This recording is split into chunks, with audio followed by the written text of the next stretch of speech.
Good evening, everyone. I call to order the March 20th, 2023 business meeting of the Cincinnati Board of Education. We welcome everyone and request everyone in the audience to silence your cell phones and electronic devices. Ms. Wagner, would you please call the roll? Ms. Moulton? Present.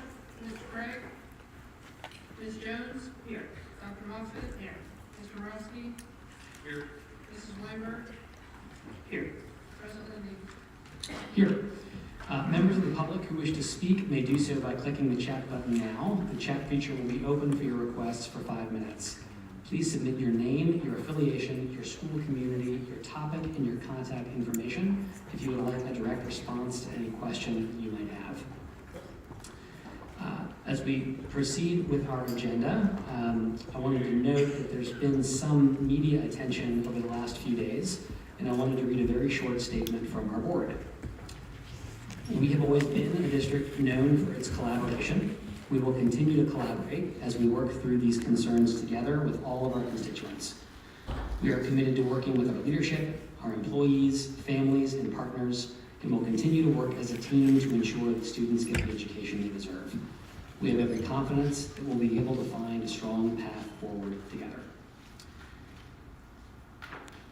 I won't spend a ton of time on item B, our 3-month board priorities. We had a good conversation about these last time and provided an update for red, yellow, or green for where we hope we could be by May the 1st. We have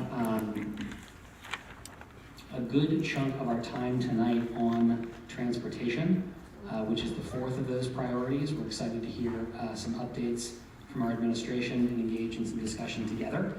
And our other major topic of discussion tonight, FY24 budget, really does impact so many of these priorities. So I'm grateful to my colleagues and the superintendent for aligning the time in our meetings with the most important work for our board. So thank you. And with that, we'll transition to item C, which are superintendent's updates. Thank you, President Lindy. Very, very quickly, last week we had an opportunity to go to the Cincinnati Award, which is a long-standing award for educators in our city. And all of our colleges and universities in the area have come together to do recognition for the Cincinnati Award. So we do want to make certain that we are able to show recognition to each of the educators that is on the screen. Excellence in Education Awards were presented by the University of Cincinnati to teacher Beverly Bowman Mallory, who is at Winthrop University High School. Let's give her a round of applause.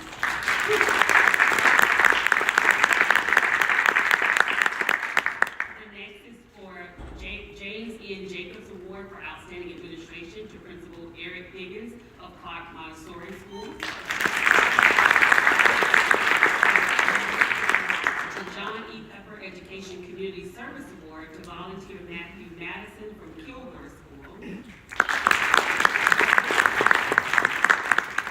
And the Cincinnati Woodward Trust Distinguished Teacher Award to teacher Marcy Burns from the School of Creative and Performing Arts. And those are the updates for tonight. Thank you very much.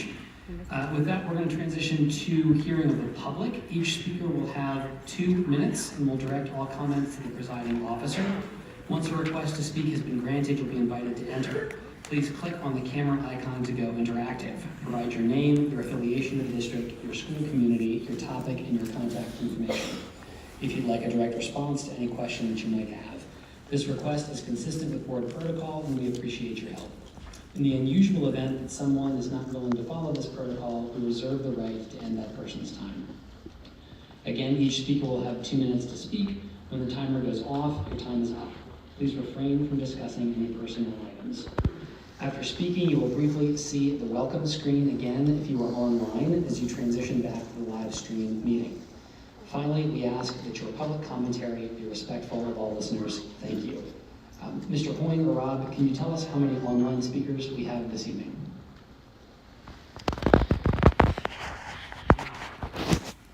Thank you, Rob.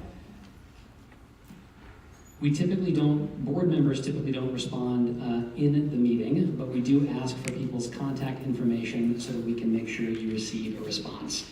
If you haven't received one and asked for one, please contact me directly via the board office. I've noted this policy in our last couple meetings, and I'll just note it again quickly here. One of the board policies states that the presiding officer has the discretion to limit the total amount of time given to a single issue in a hearing of the public. For example, if the total amount of time devoted to one issue will exceed 30 minutes, the presiding officer shall have the ability to limit the number of speakers on the topic or further limit the time each speaker is permitted to speak on that topic. What we've done the last couple of meetings, and I would invite my colleagues to do again this evening, is that if anyone feels like we have heard sufficiently on any one topic, to please note that. And if the majority of the board would like to move on from that topic, then we will do so. We're going to start with our in-person speakers tonight. I'm going to read the first three, and if all three of those people could come down to the front, we'll move through folks pretty quickly, and I'll try to announce the ones who are coming up next too. The first one here, I think, is Michael, and I'm going to get the last name wrong, maybe Tom Bregel, 1248 Grace Avenue. That's number one. Shannon McCafferty, number two, and Christy Lefever, number three, please.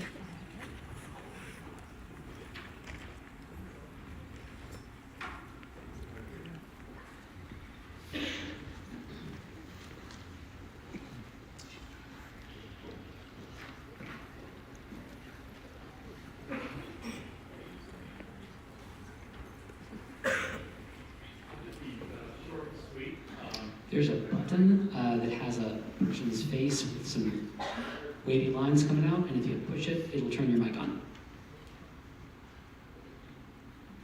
Thank you. Okay, I'll just be short and sweet. Walnut Hills High School is a shining star.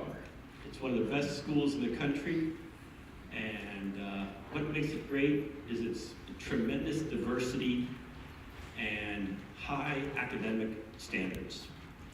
And I would hate to see that luster get smeared by watering down the academic standards. So let's just keep those high standards up and keep up the good job at Walnut Hills High School and the rest of the community. Thank you very much.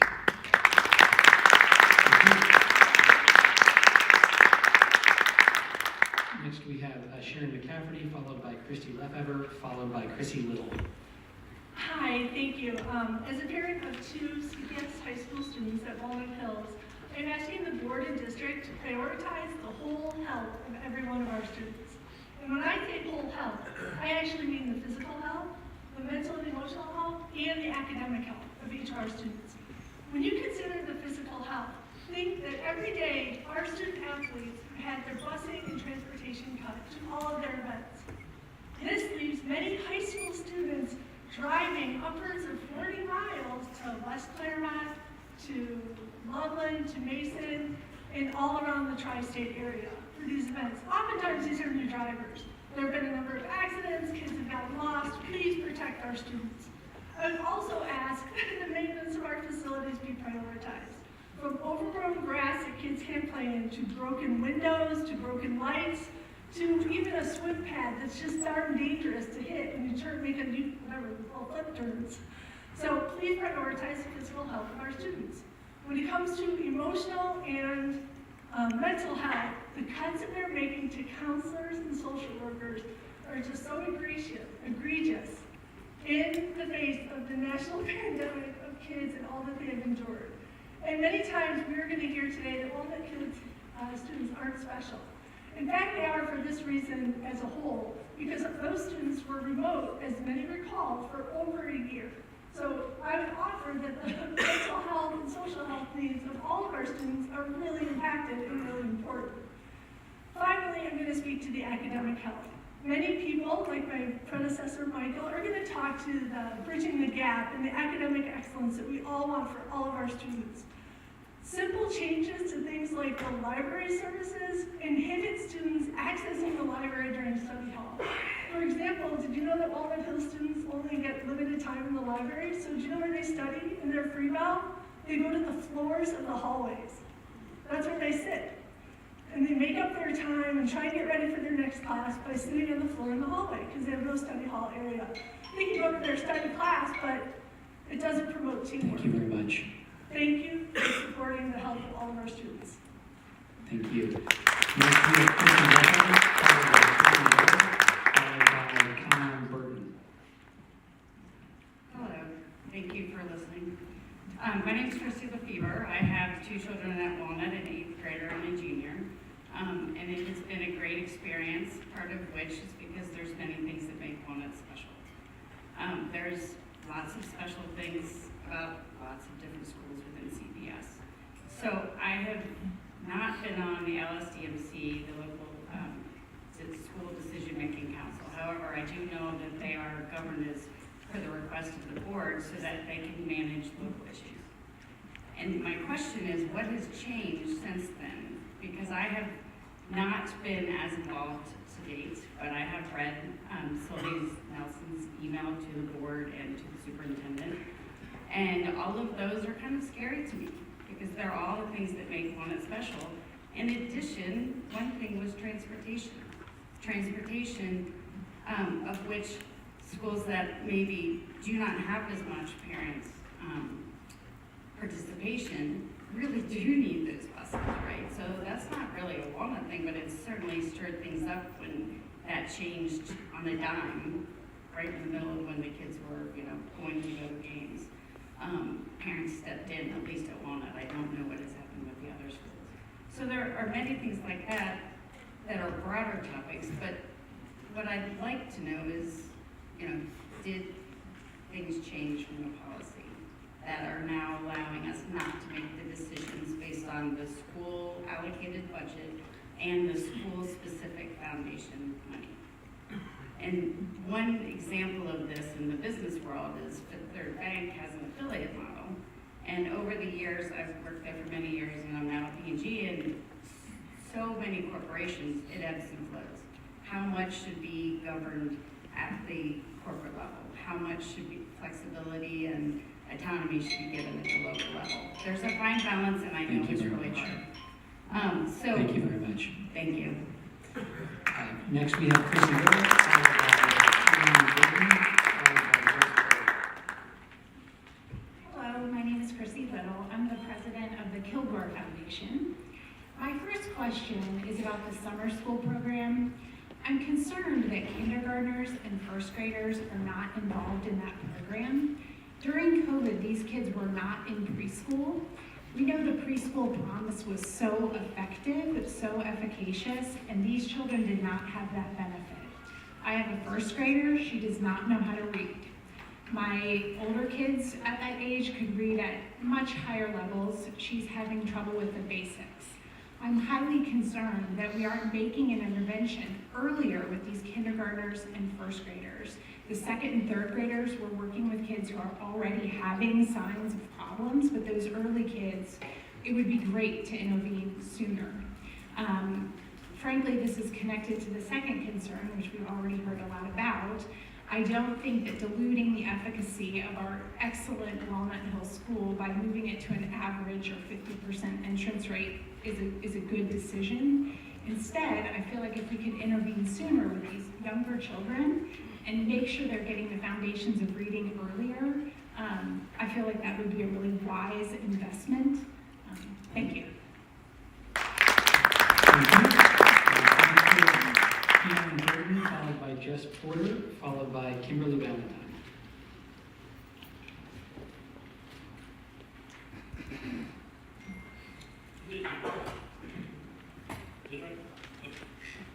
Good evening, board members. I would like to talk to you about JCG, also known as Jobs for Cincinnati Graduate. My name is Keon Burton. I am the Vice President of Civic Awareness at Houston High School. I'm also a well-educated young black man with two jobs, both of them supervisor will probably be in jail or in the system somewhere by the age of 24. Have you ever had one teacher you like and would do anything for you? Well, that's Miss P, my career specialist at Houston High School. Just because of her, I have always kept a job and can count on calling her at any given time of day, even at night. When I want to get in trouble or think about trouble, she reminds me of what the future holds for me. Miss P is literally like my second mother. She has practiced with me with public speaking and also checked my grades every other week. Without this program, I don't think I would have the skills I have today or be able to stand in front of you and talk. JCG is more than a program to me. It's also a family. I have been in JCG since I was in the 7th grade. I would like my family to grow up in JCG, in this program, and also other people. This program is so helpful and beneficial to me and other people because it keeps you out of trouble. My life also changed due to this program, and also other people's lives. Please consider keeping this program at CPS. I know a lot of people would love for them to have this program for them and their kids. But always remember, if no one loves you, God do.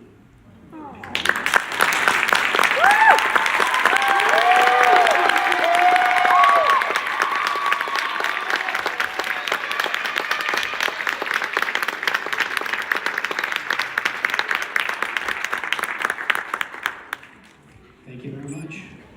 Next, we have Jess Porter, followed by Kimberly Valentine, followed by Sylvia Nelson. It's a hard one to follow. Yeah. Good evening, board members and Superintendent Wright. My name is Jess Porter, and I'm an ELL school counselor at Aiken. This is my 8th year in education, my 3rd as a counselor at CPS, so I'm a little bit new to this. I'm a baby, as they say. A large percentage of our students have experienced trauma, no fault of themselves or maybe even no fault of their parents, neighborhood violence, losing members to COVID, living through COVID, perhaps experiencing housing instability or food insecurity. Many of our students have experienced trauma, not just stress. Therefore, we need to be making trauma-informed decisions as we think about staffing with our students. According to the new data in 2021, more than a third, 37% of high school students reported they experienced poor mental health during the COVID-19 pandemic, and 44% reported they persistently felt sad or hopeless during the past year. Studies show that it has had a greater impact on vulnerable subgroups such as those with disabilities, racial and ethnic minorities, and students who identify as LGBTQ. More than 129 million Americans live in mental health care professional shortage, and only 28.1% of mental health care needs are being met. This means over 70% are not met. Our current mental health partners have waiting lists that are not due to open until the next school year. Our ELL students, by and large, do not qualify for services due to lack of access or ineligibility to Medicare and other insurance providers. Now more than ever, school counselors are needed. We should be adding school counselors, not surplusing. As you know, if students do not have their basic needs met and their safety needs met, they are unable to do academic work well. Please reinstate our school counselors that were surplus. Supporting healthy kids will make for higher graduation rates. Thank you.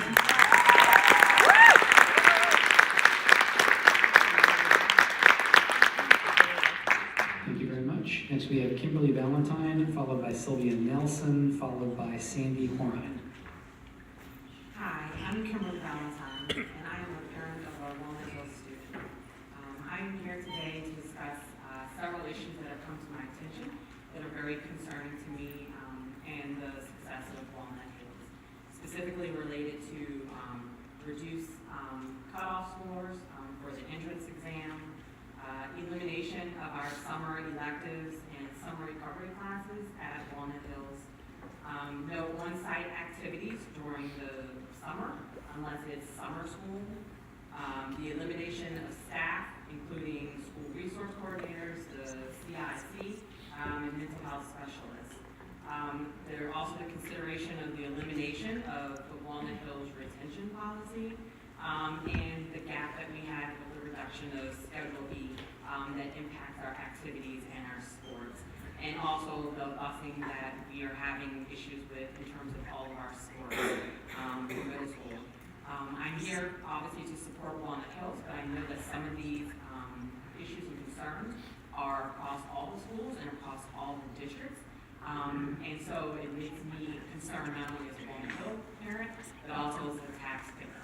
So I'm here to hope that the board will see some action from the board to help with some of these issues, determine if there is not a better way to instill change, right, that helps to support all the schools and not bring down the ones that are our model success schools.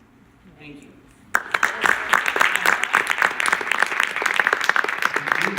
Next we have Sylvia Nelson, followed by Sandy Horine, followed by Priyanka Gay. Good evening, board. I did send an email to each of you, so I won't detail all of my concerns there. You have them on record, and also Kimberly did mention those. I do have some questions about the budget presentation that you're going over today. I just wanted clarity, and some of these may be things that just because I just don't know the acronyms or not, but the budget reduction of $48 million, but there's a difference of 11 students year to year. Just was curious as to why that was the case. I don't know if it was COVID funds or not. And then I noticed that in the presentation, there was a mission and strategic plan, and those had not been defined yet. I don't know if you all have aligned on those, but I find it difficult to understand why there is a budget based on a strategic plan that doesn't exist, or a mission that doesn't exist or hasn't been aligned to. And then I also see the budget cuts to the school resource coordinators, which are taken away from all the other schools, and it looks like they're replaced with I think it's graduation specialists and attendance specialists. But I see in that graph that there's only it's the Title I schools and not SCBA, not Walnut Hills, and not Clark. And so those resources are being taken away and nothing's being to replace it. And so really just realize that all the schools need to be resourced, and they may need to be resourced differently. Each school has its own purpose and serves its community, and every school needs to be resourced appropriately. Thank you for your time.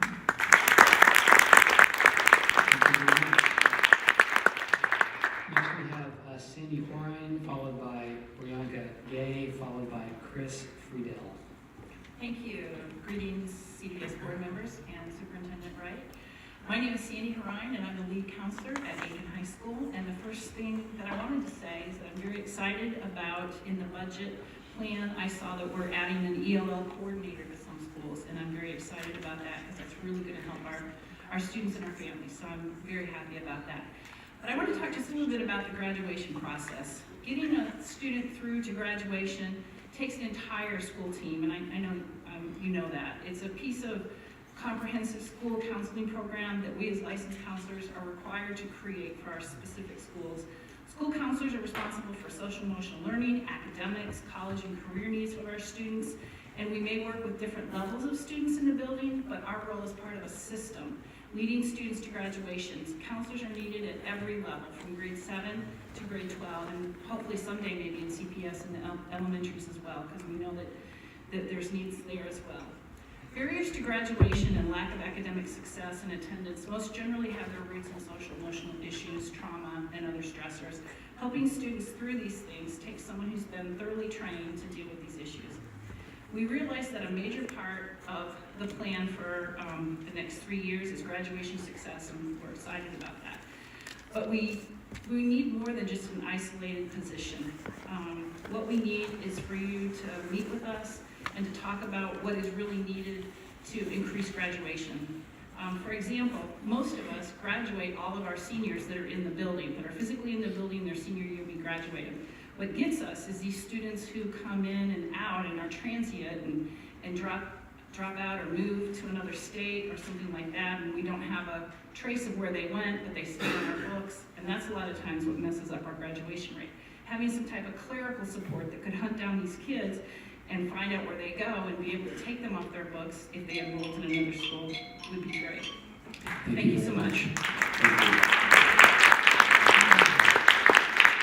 We have Priyanka Gay, followed by Chris Friedel, followed by Marnie Eckert. Okay, yes, I am Priyanka Gay. I am the school counselor at Woodward High School. I also serve as the lead counselor for CPS. So good evening, Superintendent Wright and members of the board.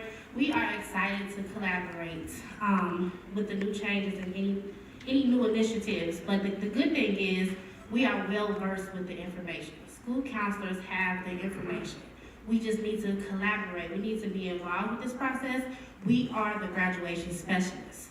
So if there's a need, we can collaborate and come up together and find a solution of what will work for our schools and for our students and support them.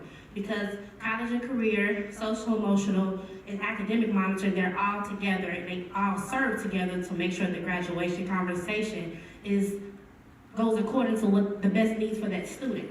So a licensed professional has that understanding. We're able to make sure that student is first, right? We understand their needs, what their emotions, where they're from, and their goals. So we're able to have those conversations. We're able to track that data, but there are things that we need support in. We just need to be able to be at the table to collaborate and converse and say, this is what we need. So I just want to make sure you understand that school counselors are the graduation specialists at any building. And if you go to any building and say, I need help with graduation, you're going to go to the school counselor's office. So let's make sure we collaborate and make sure we bring some success to CPS. Thank you.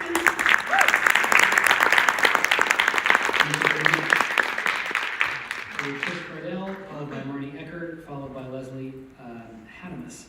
I'm sure I'm saying some of these incorrectly. Please correct me.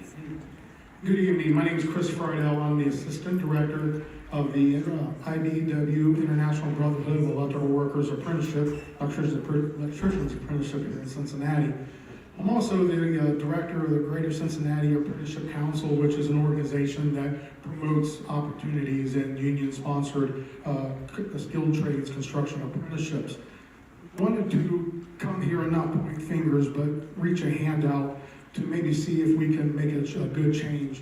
I've been on the Business Advisory Board at Woodward High School for 15 years. Every year that I've been on that board, I was always optimistic about the next year because I didn't see somebody coming out of that school ready to go into an apprenticeship program, a post-secondary apprenticeship program. 1 year turned into 5, turns into 15. The pandemic kind of made a situation in my life where, I was taught to always tell the truth and sometimes just sit back and don't say anything. Well, that's changed. I'm here to tell you that in 15 years, I hardly have seen anybody from the construction career pathway out of Woodward get into a construction career. 15 years. If there was 25 people a year, this whole place, if this was going to be an alumni celebration, this place would be filled with those individuals. If it was only 5 people a year, there would be 75 people in here. And so on. So you get my picture. I'm on the Business Advisory Board. We want people to come out of high school and be successful. And Woodward High School should be the crown jewel of career tech. Isn't that what it was?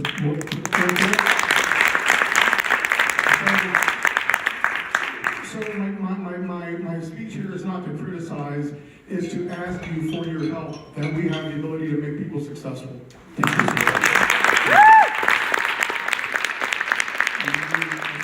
Followed by Leslie Hadamus, followed by John Whedon. Good evening, board members and Superintendent Bright. My name is Marnie Eckert, and I'm a school counselor at Withrow University High School. Being new to the building and to the district, though not new to the role of school counselor, it has been essential for me to understand the lay of the land, getting a grasp of existing protocols and procedures, gathering information to adequately understand the current needs and strengths, and utilizing data to inform interventions as part of an intentional and comprehensive school counseling program. While the need to improve existing graduation rates is paramount, keen understanding of the underlying mental health and social-emotional needs of students is critical. School counselors are uniquely positioned and essential in assisting the whole student, informing their practice by recognizing the academic, personal, social, and career development needs of all students.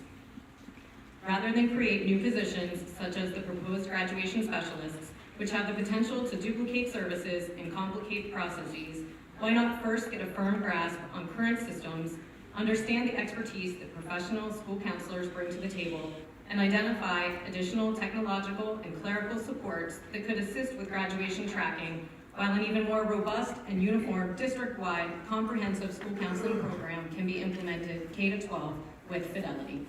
Thank you. Leslie Adler, followed by John Whedon, followed by Derek Kearney. Good evening, Board and Superintendent Wright. My name is Leslie Hattemer, and I'm a 30-year employee of CPS.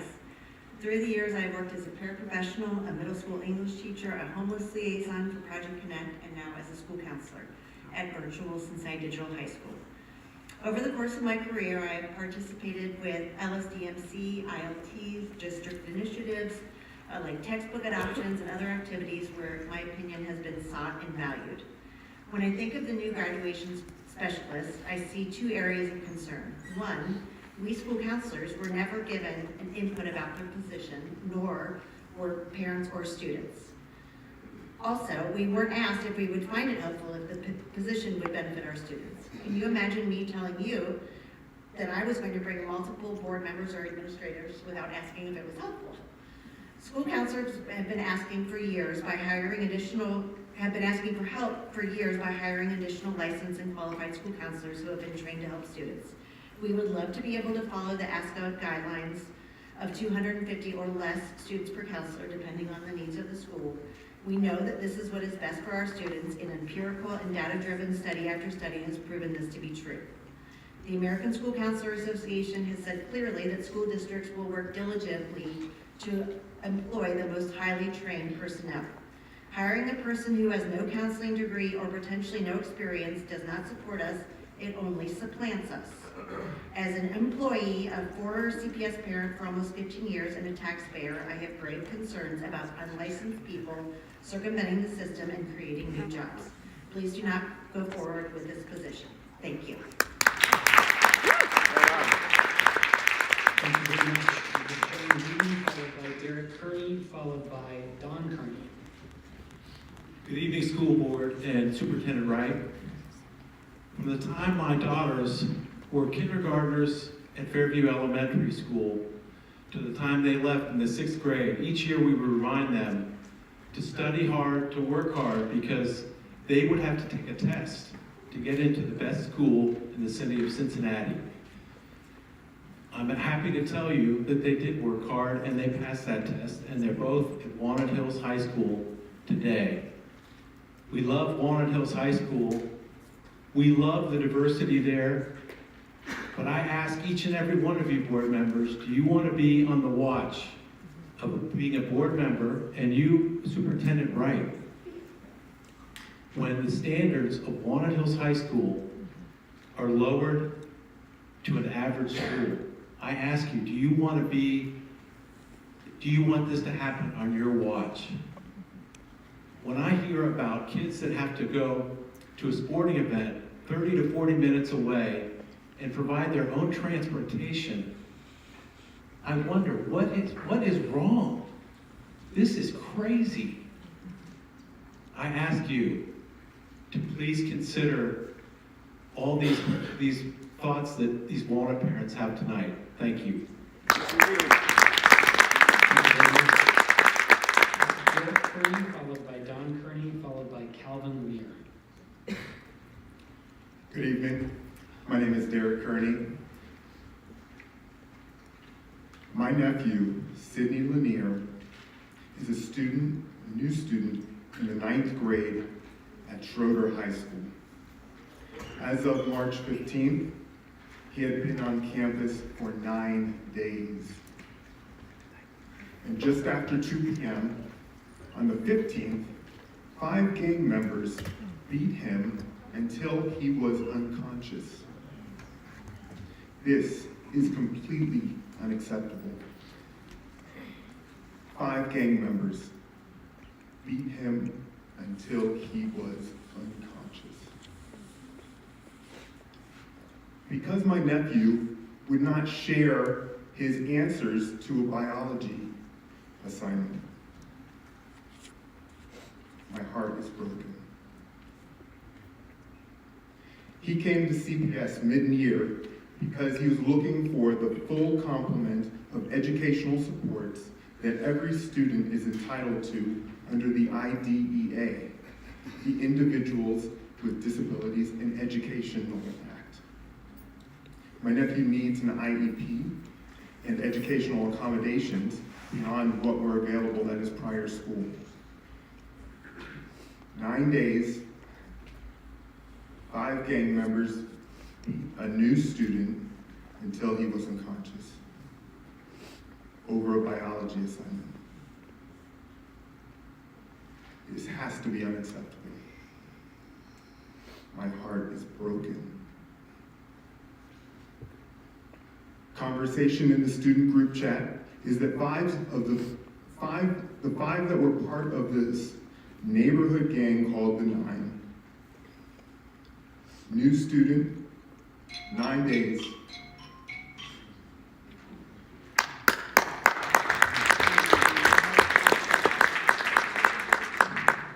Thank you. We have Don Kearney, followed by Calvin Lanier, followed by Tamara Lanier. Good evening, board. Good evening, audience. My name is Don Kearney, and I've been living in the Cincinnati area for the past almost 50 years.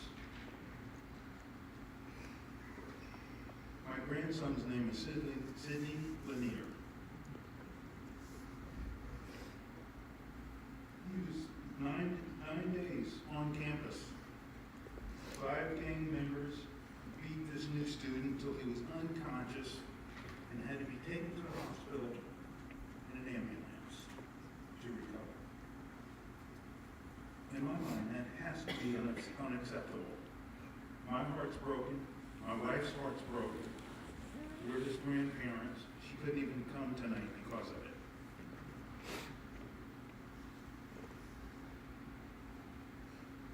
He was beaten in the hallway between classes. Life is changing. New student, 9 days, 5 gang members beat him over a biology assignment. Sharing answers to an assignment is against CPS Code of Conduct. So this new student was following the Code of Conduct when he was on campus for 9 days. And 5 people, gang members, beat him.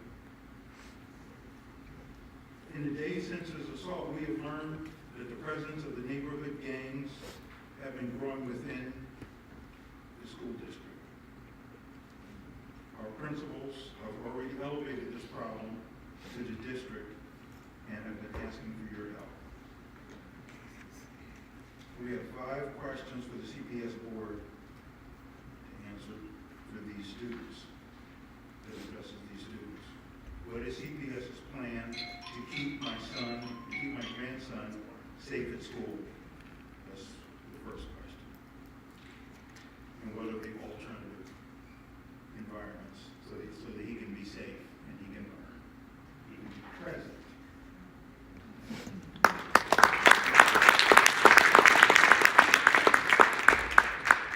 Thank you. We have Calvin Lanier, followed by Tamara Lanier, followed by, it looks like Dylan Marie Cook. My name is Calvin Lanier. As you probably guessed, my son is Sidney Lanier. We put Sidney in Charlotte High School because he needed an IEP to help him learn and be able to have an environment where he could make the best of his education. Now, I've served in the military for 22 years. And the reason I served in the military is because I wanted to make sure that my family could live the American life and have the American dream. And make sure this country was free to be able to do that. And, during my time in the military, I was always equipped with the right tools and the right training to make sure that was possible so that we understand who our enemy is and how to effectively defeat that.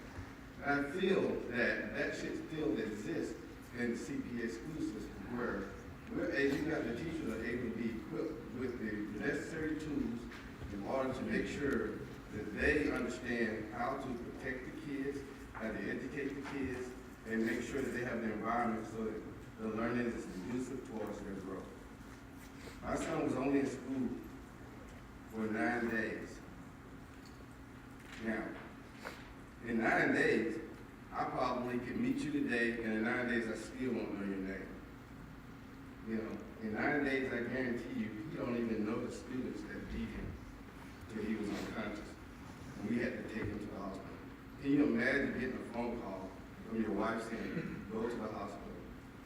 meet me at the hospital because my son, you know, is on his way in the ambulance. And I'm asking what happened. She said, I'll explain it to you later. It is heartbreaking to know that you're in an environment, you send your son into a school where, you know, I taught him morals and values to be able to, you know, do the right things, and that's based off of all the things I've learned in the military. And I think the school would have those type of same morals and values that he tried to uphold, and then he got punished for it. Thank you.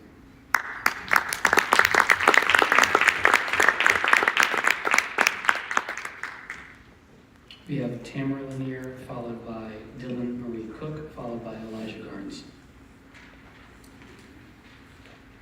Good evening, Superintendent Wright and the members of the Board of Education. My name is Tamara Lanier.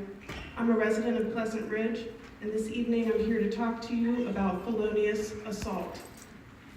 Felonious assault is what arrests were made regarding my son, who was on campus for 9 days when 5 gang members beat him unconscious.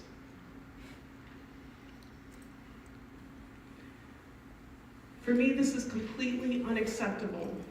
You have heard from my family, and I will come back to some of the other remarks that I wanted to make, but I would like to pose the 5 questions that our family has for you. Number 1, what is CPS's specific plan to keep my son safe in school and free from retaliation since we have pressed criminal charges in this matter? Number 2, what alternative education environments are available to complete the school year? Number 3, have you investigated whether or not you had students in school who should not have been in the school building based on past behavioral issues? Number 4, what is CPS's specific plan to keep all of our students safe from experiencing student-to-student violence on school property, gang or not gang related? And number 5, what is CPS doing to support our principals, administrative staff, and safety teams to provide them with the necessary support and resources to enact the district's plan? Each school cannot be left on their own and forced to figure this out on a one-off basis. I'm here to talk to you today because, quite frankly, I am appalled. My heart is broken over this situation. 9 days on campus, 5 gang members beat a new student until he was unconscious over a biology assignment, And when I spoke to the school nurse today, I found out there was also an incident over a pencil. An incident over a pencil that had occurred before the incident over the biology assignment. I just ask that you consider my 5 questions, and I look forward to your feedback in writing.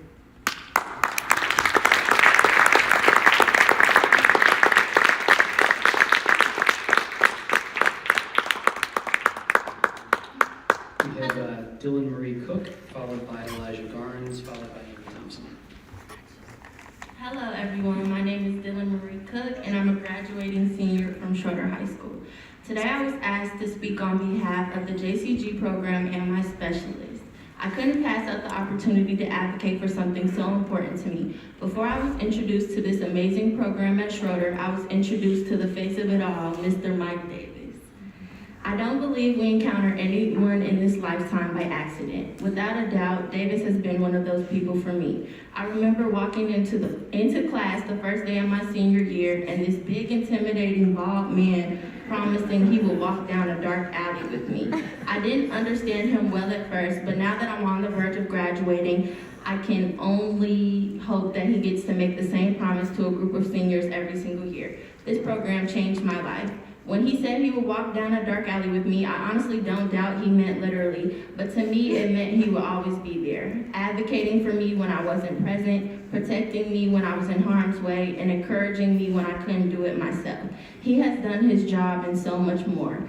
Davis and the JCG program taught me about conflict resolution, self-care, employability skills, all while directing me to be a respectful person. But most importantly, this course taught me I wanted to be a millionaire, and I have all the resources to get there. Everyone keeps telling me my nights will be long and my days will be exhausting, and asking me how I have the confidence to speak so highly about my future. And to answer all their questions, I have Davis, and I'm a product of the JCG system. God is on my side and I will not fail. To the man himself, you taught me how to move around life's obstacles better than I could have ever imagined. When I hit my first million, you know you'll be my first call. You started as my specialist and quickly became my family. I just want to say before my time is up, all students really want is to feel heard and special. And this program really does that for us. Thank you.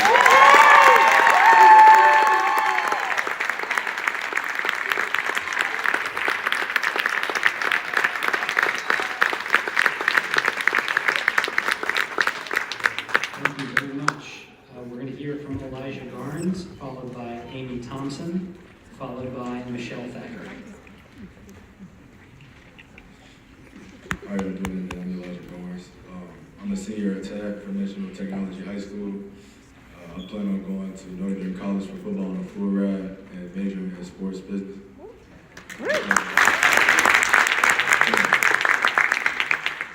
I'm here today to talk about JCG. So, CYC's Jobs for Cincinnati Graduates has helped me develop a new view of life. Before JCG, it was really football, or I didn't have a plan B, so JCG opened my eyes. And it showed me the values of networking, and it showed me how far taking initiative can take you if you were dedicated to your career path. This program has led me to volunteer many times in events such as Saturday Hoops, St. Vincent de Paul Poverty Simulation, the Southern Nutrition Initiative, and blankets for breast cancer patients. And I've gained experiences I wouldn't trade for the world. We've also had events at our own school that we've thrown. We had a holiday party right before Christmas break. We made career infographics for 7th graders, and we made letters to our younger selves for our 8th graders, encouraging them to make the right decisions going into high school. And that really touched home to me because I have a brother in the 7th grade that goes to TAP as well. So, and I live to make the right decisions for him. Mrs. Black has treated us like young adults since we've met her, and has shown us how to carry, present, and introduce ourselves. We've learned about financial security, taxes, decision-making, and professionalism, along with workforce skills, communications, and more. During my time at JCG, I've met a lot of people, and I've seen a lot of faces, but I value each one the same. I appreciate everyone, whether it be a special guest or someone within the JCG program, who has gone out of their way to come visit us and spend time with us while getting the feel of TAF, our environment. It's a bad narrative about it, but I feel like inside the school it's different. JCG has been my senior year nothing but special and filled with lifetime memories. Our JCG class and I are forever grateful. Thank you for your time.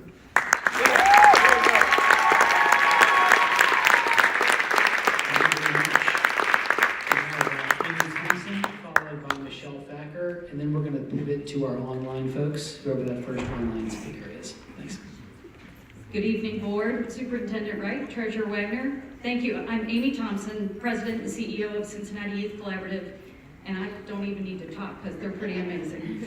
But I'm here tonight to showcase CYC and JCG. Why? We have a lot of new members that are here, and we want to make sure that the community truly understands the impact of JCG, and it's budget season, and our contract is up in June, so that's important. Jobs for Cincinnati Graduates, it's a data-driven program. We serve 600 CPS students, 7th through 12th grade. We have 14 incredible, you've been hearing about them, career specialists who lead 14 programs in 8 high schools. We've been partnering with CPS for 42 years and have a 94-95% graduation rate in our history. Over the last 3 years, it was 97%.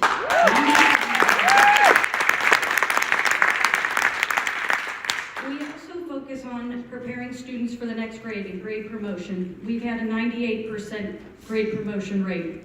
We stay with the students for a year following their graduation to ensure that they're enlisted, enrolled, or employed and have 88% positive outcomes. So what does this look like? Well, you heard from the students. It's an incredible year-long program, classroom experience based on a Jobs for America's Graduates curriculum. This is a high-impact program at a low cost for the district. The district pays 30%, I'll look over here at you. It pays we are asking the district to pay 30% of the cost of the program, and we fundraise for the rest. This is a strong ROI for our taxpayers. But the secret sauce is in the audience. If folks will stand who are here with CYC tonight, we have students, we have alumni, staff, board, white people, parents, donors.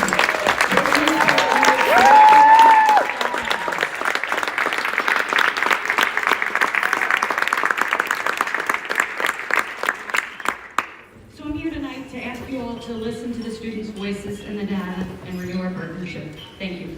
Thank you very much.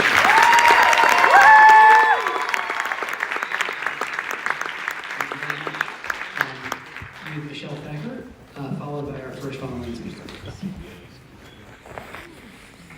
Board Superintendent Wright, I am Michelle Thacker, Second Vice President for CPOS. I am here before you again with those that fear retaliation and just want the honest truth. I spoke at the March 6th board meeting about the attendance support specialist position being eliminated. And mind you, this group of people work directly with the school social workers. Well, 3 days later, in a positive school culture meeting, again, they were told, if you don't get a position within this district at the end of this school year, you will no longer have a job. The board said that they didn't support this position, or did they approve it? But this message keeps coming up again and again. Please keep in mind that these specialists are working in Title I schools, schools that have vacancies, and they work directly with our parents and families. It is only appropriate to give a definitive answer in writing. So at the end of the school year, will the attendance support specialist have a job? Yes or no? Thank you.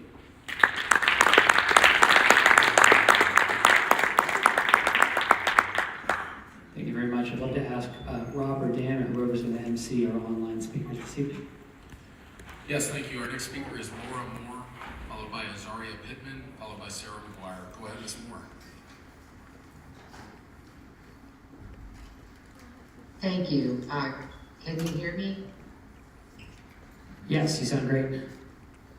Okay, thank you. My name is Laura Moore. I am an attendance support specialist at Roselawn, Condon, Hartwell, and Woodward. And I've been with the district for 16 years, and I'm a proud Walnut Hills graduate.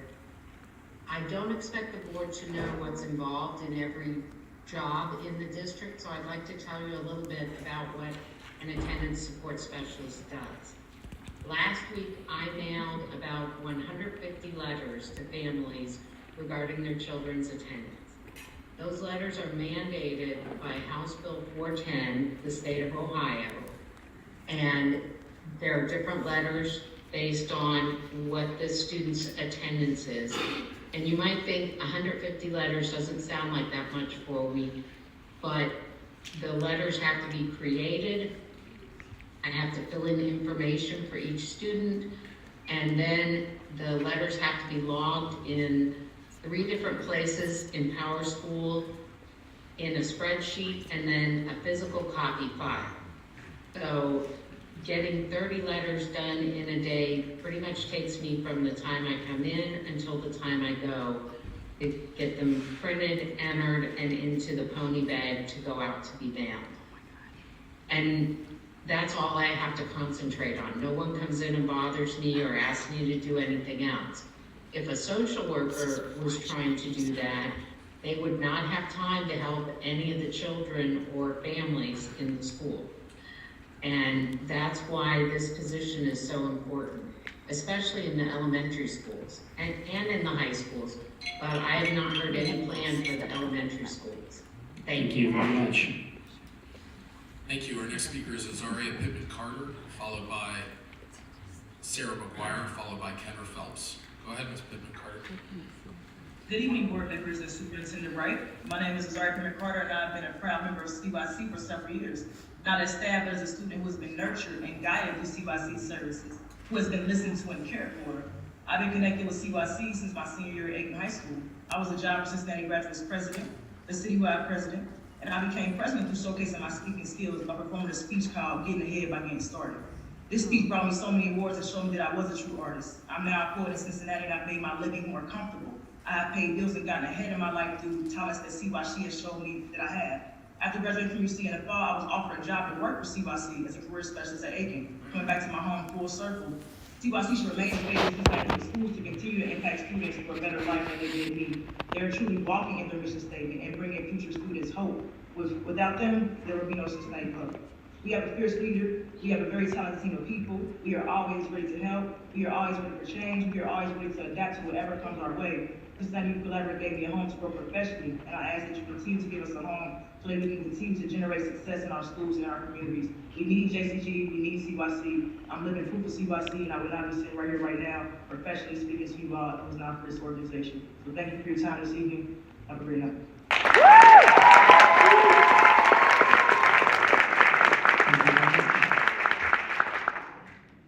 Thank you. Our next speaker is Sarah McGuire, followed by Kendra Phelps, followed by Allison Smith. Go ahead, Ms. McGuire. Hi, my name is Sarah McGuire J. I am a Walnut teacher at Walnut Hills. I'm also the Social Studies Department chair. I've worked with Cincinnati Public for over 25 years, and I've worked in a variety of different jobs. And one thing that really concerns me is summer school plan. The fact that 7th and 8th graders are only going to be able to take English and math is inequitable. It is not fair to science and social studies, let alone foreign language. At Walnut Hills, we have a lot of students who need remediation in Latin, especially at the 7th and 8th grade level. What is going to be done to meet their needs? What is going to be done to give them the basis of what they need to know later? In Ohio state standards, you really only get one shot in social studies to cover ancient history unless you are going on to take one of the few elective courses that we offer. Walnut is lucky. We have elective courses. We get a university things back here. Not every school did. Can you say that all the important at 7th and 8th, when only offering hope in the summer in 2 of them? What does that say about science? What does that say about social studies? Thank you for your consideration. Next speaker is Kendra Phelps, followed by Allison Smith, followed by Jennifer Myrie. Go ahead, Ms. Phelps. President and Landy to ask you talk about it.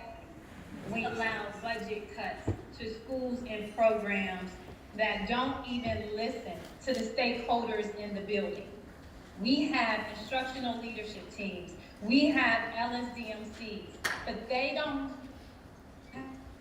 have a voice. They're just waiting on. I'll talk about budget. They've taken class sizes to the maximum.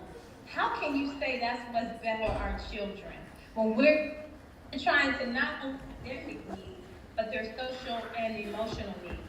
And let me tell you from someone who knows what it's like to be in the building, what happens is a disruption to the culture,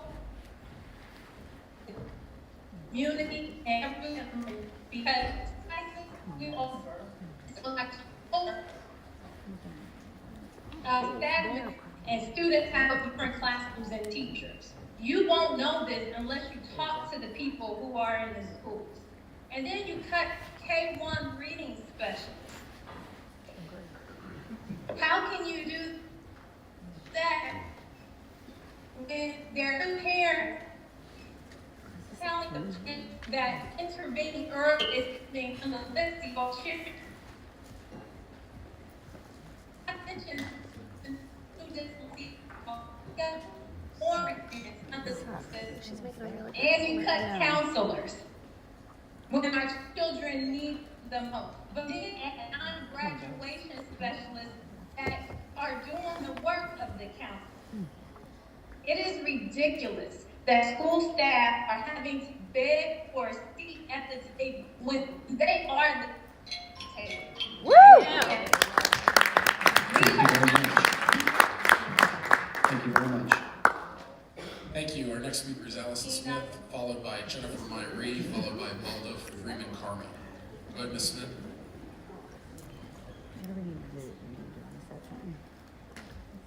Good evening. My name is I'm a teacher.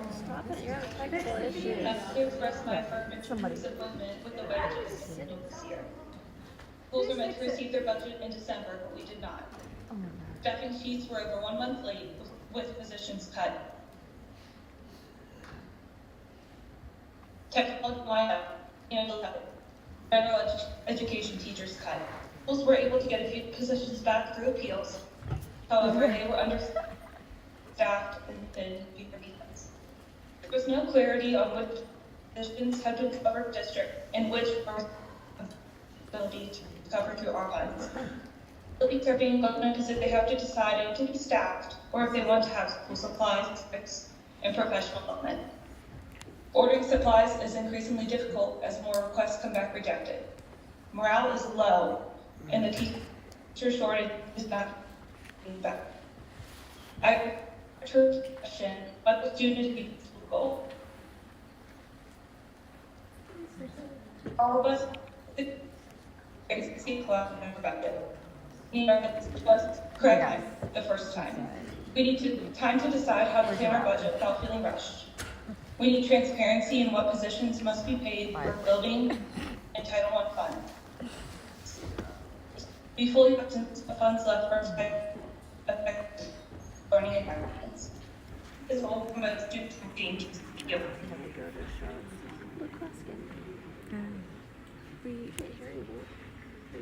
Good evening. Can y'all hear me? Yeah, I'm going to interrupt for just 1 second, and it won't count against anybody's time. I just want to ask, we've had a couple of speakers where the sound was hard.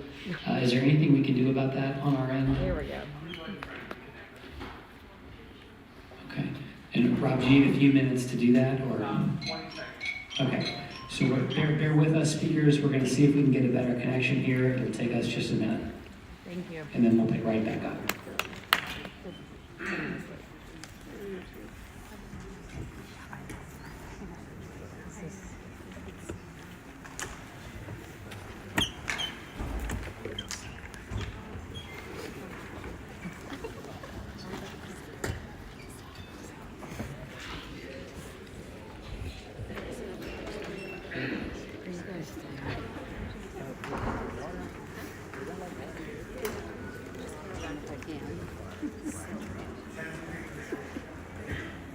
Okay, I understand we have disconnected and reconnected, and that this may help, but we're not sure.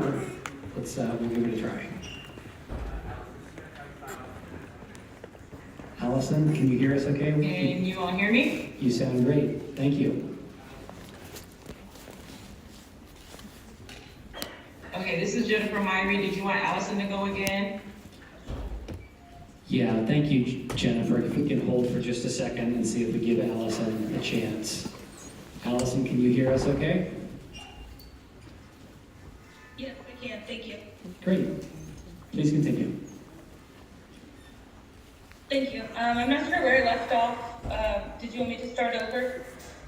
It's totally up to you, but I have some colleagues here who are saying yes, please. Okay, great. Good evening. My name is Allison Smith. I'm a teacher at Racy Price, and I wanted to express my frustration and disappointment with the way that the budget was handled this year. Schools were meant to receive their budget in December, but we did not. We received our staffing sheets over 1 month late with positions cut. Technology and library cut, reading and math specialists cut, general education teachers cut. Schools were able to get a few positions back through appeals, however, they were understaffed and spread thin before these cuts. There was no clarity on which positions had been covered by the district and which were our responsibility to cover through our funds. Buildings are being put in a position where they have to decide if they want to be staffed or if they want to have school supplies, field trips, and professional development. Ordering supplies is increasingly difficult as more requests come back rejected. Morale is low, and the teacher shortage is not getting any better. I urge the board to reflect and question whether student achievement is still a goal. In order for all of us to succeed, we need transparency and collaboration in our budget. We need our budget sent to us correct and on time the first time. We need to decide how to plan our budget without feeling rushed. We need transparency in what positions must be paid through our building entitlement funds. We need to be fully staffed and still have funds left for us to provide effective learning environments. That is what will promote student achievement and retain teachers. Thank you.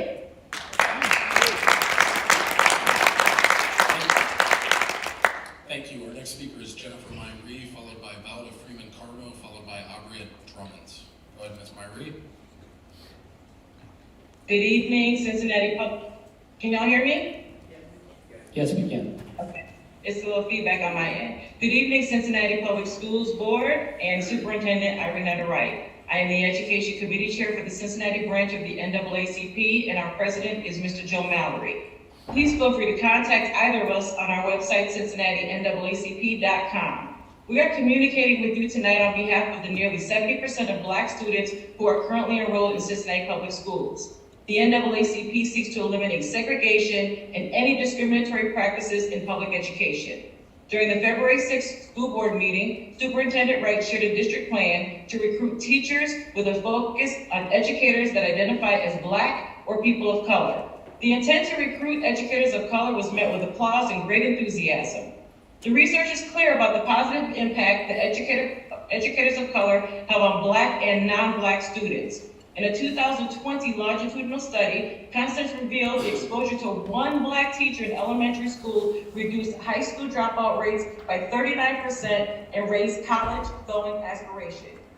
So it goes without saying that the goal of recruiting educators of color is an applaudable and meaningful initiative that will benefit all students. We at the NAACP are wondering if the superintendent and her team are willing to take the courageous steps to remedy potential racial bias within CPS that is currently a deterrent for recruiting, hiring, and sustaining educators of color. Will an equity audit be conducted to determine the current racial climate of the school district? Will current data on CPS staff of color by role, gender, qualifications, and years of service be shared with the community? Will stay and exit interviews be conducted with CPS staff of color to gain an understanding of the racial climate within the district? More importantly, in the spirit of transparency, will racial climate data be available for CPS stakeholders and organizations like the NAACP that want to partner with CPS to produce positive outcomes for our students? By taking these steps, the superintendent and her team will transition this goal of recruiting educators of color from cultural appropriation to one that values diversity, equity, while improving outcomes for. Thank you very much. Thank you. Our next speaker is Valda Freeman Carmo, followed by Abria Drummond, followed by Terrence Daniels. Go ahead, Ms. Freeman Carmo.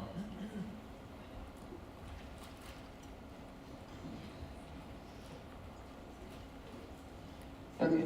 Thank you. Hello, I'm Valda Freeman Carmo, and I have a student at Church. There's a lot of background noise from the.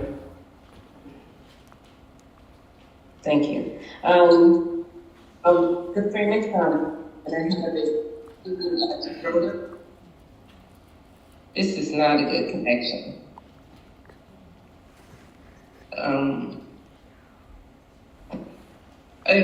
My concern is cutting the leaf outside the resource people and also pain. My heart is really heavy in the detail of what happened to a student as a builder.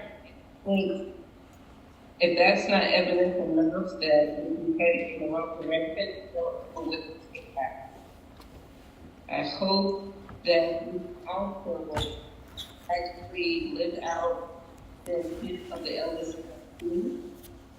I've been on several elders over the years, and having home to the budget. Thank you. Thank you. Our next speaker is Abria Drummonds, followed by Terrence Daniels, followed by Andrea Cruz. Go ahead, Ms. Drummonds. Hey, thank you. Has the audio been fixed? Because that last caller was hard to hear. Can you hear me clearly? You sound fine. Oh,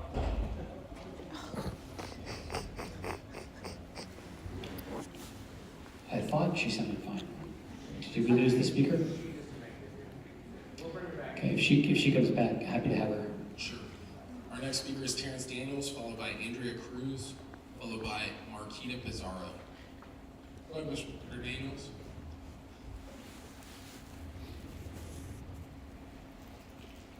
Can you hear me fine? Yes, go ahead. All right. Hello, board.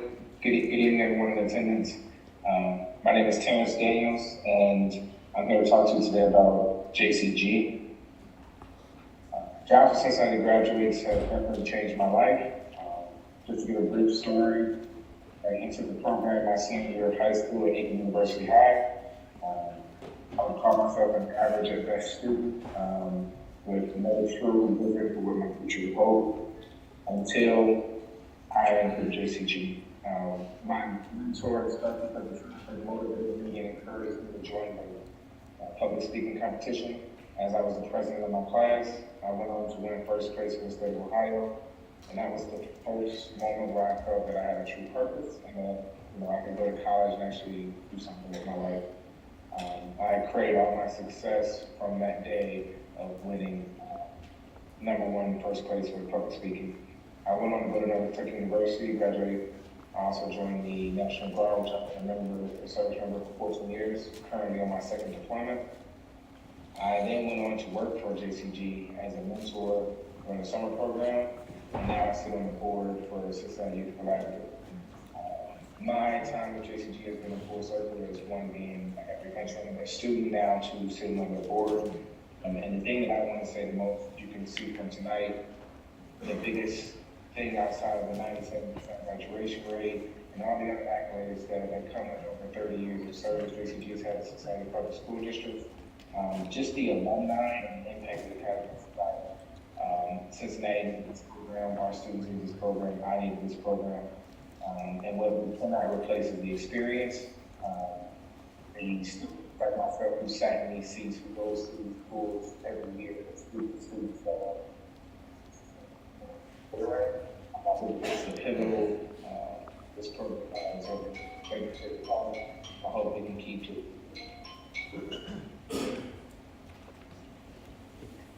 Thank you. Our next speaker is Andrea Cruz, followed by Marquita Pizarro, followed by Ms. Drummonds again. Hi, my name is Andrea Cruz. I am a teacher and team leader at Rising Stars at 9, which is an all preschool building.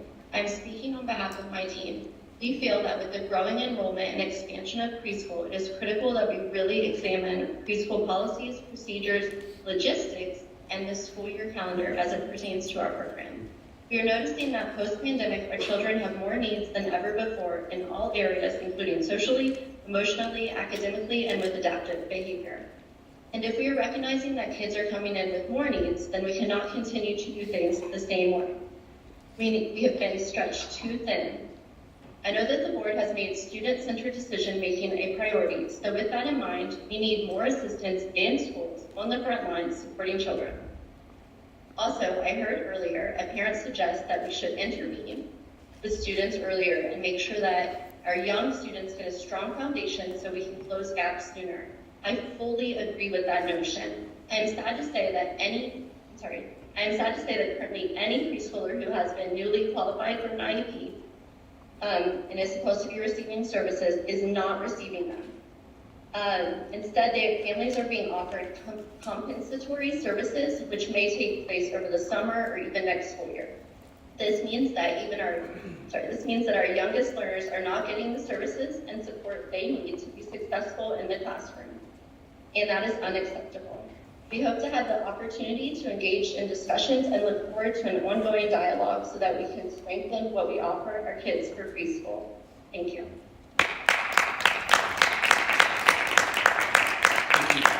Thank you. Our next speaker is Marquita Pizarro, followed by Abria Drummonds, followed by Sarah Cornell.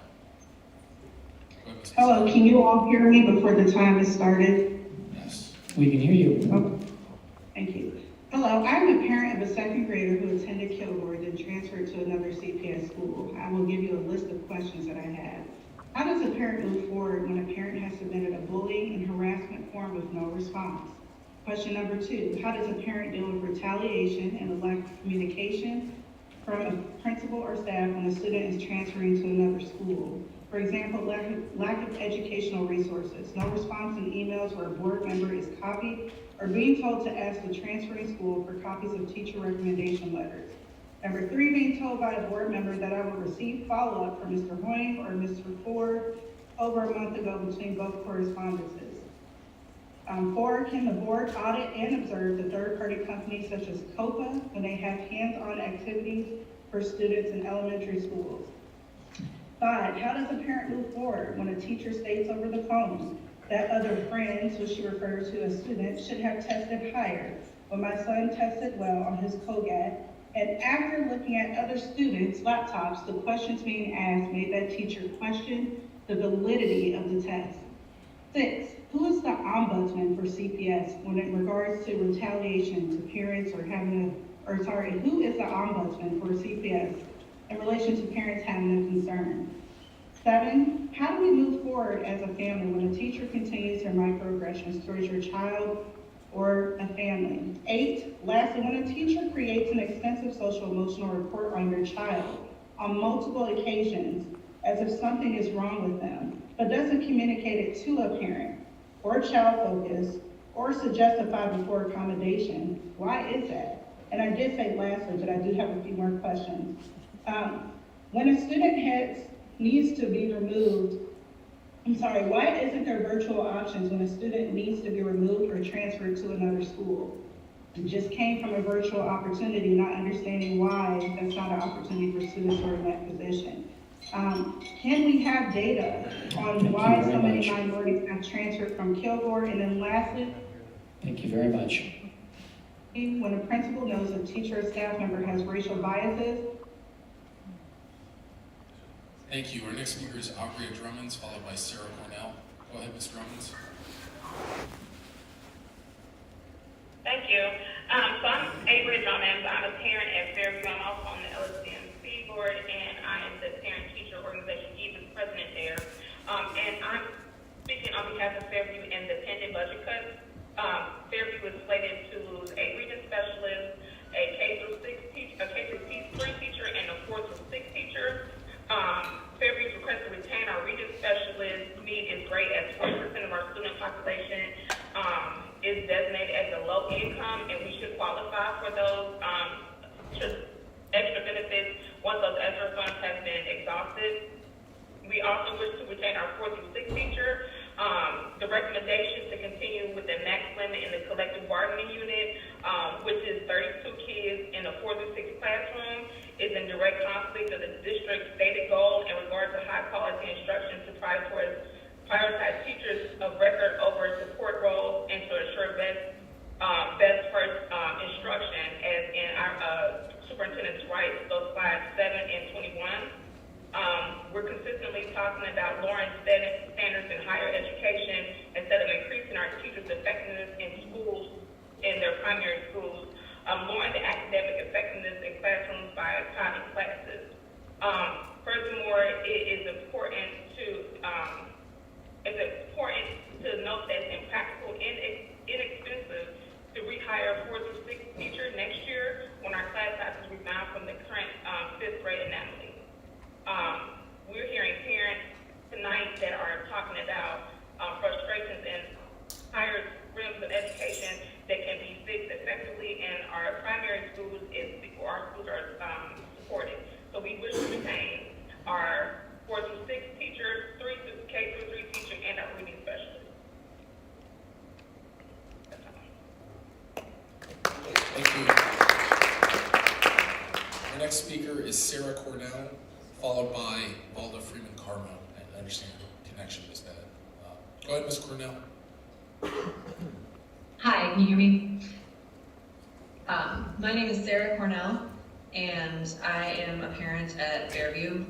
Similar to what Aubrey just said, I'd like to advocate for Fairview to retain our teachers that are proposed to be cut for the 2023-24 school year.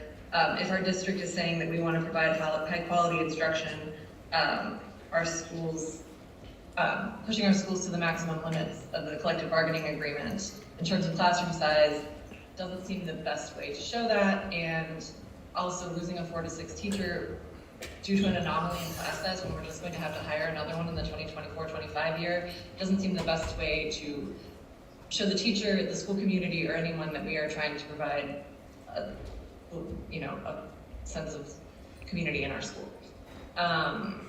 We are also proposed to lose a reading specialist, and our school is now 40% qualifying for free and reduced lunch, which in most of the district does allow us to have a reading specialist. So that's another position that we would like to keep. And I see that you're reevaluating the super subs, and we would like to keep our super sub as well, because we are a large school with a lot of teachers and can provide better continuity with instruction if we can keep a super sub in the building. And also, I am just curious, having listened to the superintendent's presentation about the 48 million budget cut, and if there is information on what is being cut in proportion, like where are those cuts coming from in terms of teachers, staffing, and administrators, both at the school levels and at the central office. Advocate that we keep as many people in the schools as we can, because that's where the students are and that's where they need them. So thank you very much for your time. Thank you. Our last online speaker is Valda Freeman-Carmo. Go ahead, Ms. Freeman-Carmo.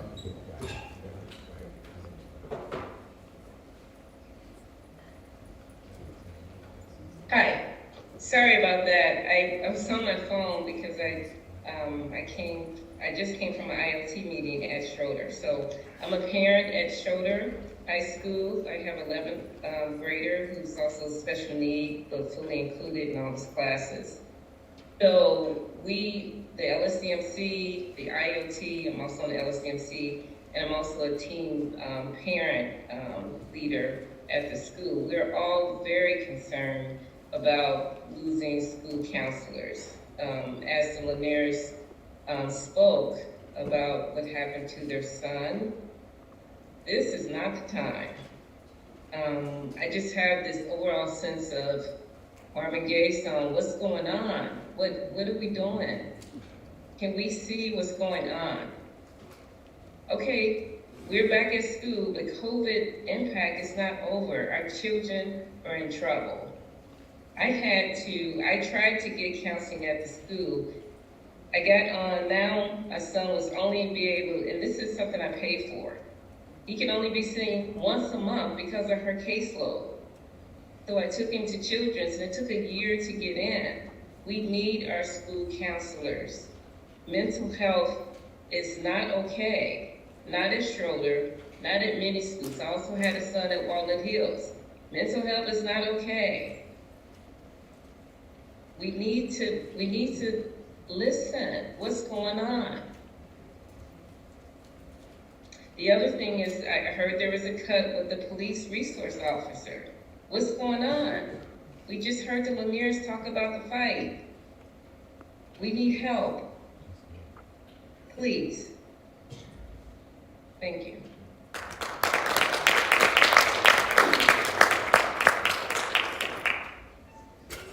Mr. Holm, was that our last online speaker this evening? Thank you very much. We're going to have our last speaker, which is Julie Sellers, president of the CFT. For context, for folks who may not come to board meetings very often, the contract between CFT and CPS grants the CFT president the right to speak at any meeting. And there is a tradition of that time being both at the end of the hearing of the public and without the 2-minute time limit. Thank you. Good evening, members of the board. I would like to again address the board about the budget process for the 23-24 school year. Thank you for putting the pause on the budget at the last meeting. This pause was supposed to be until the end of this month. At this time, I do not feel that we have adequate time to get this right for next year with that deadline. We met with the district last Monday, but we have not had all of our responses to our concerns addressed until this budget presentation was uploaded yesterday. and I'm not sure how this process answers our concerns. Why are we cutting $48 million from the budget from this year to next year when we're not projected to lose students? Your budget target for the 23-24 school year is $565 million.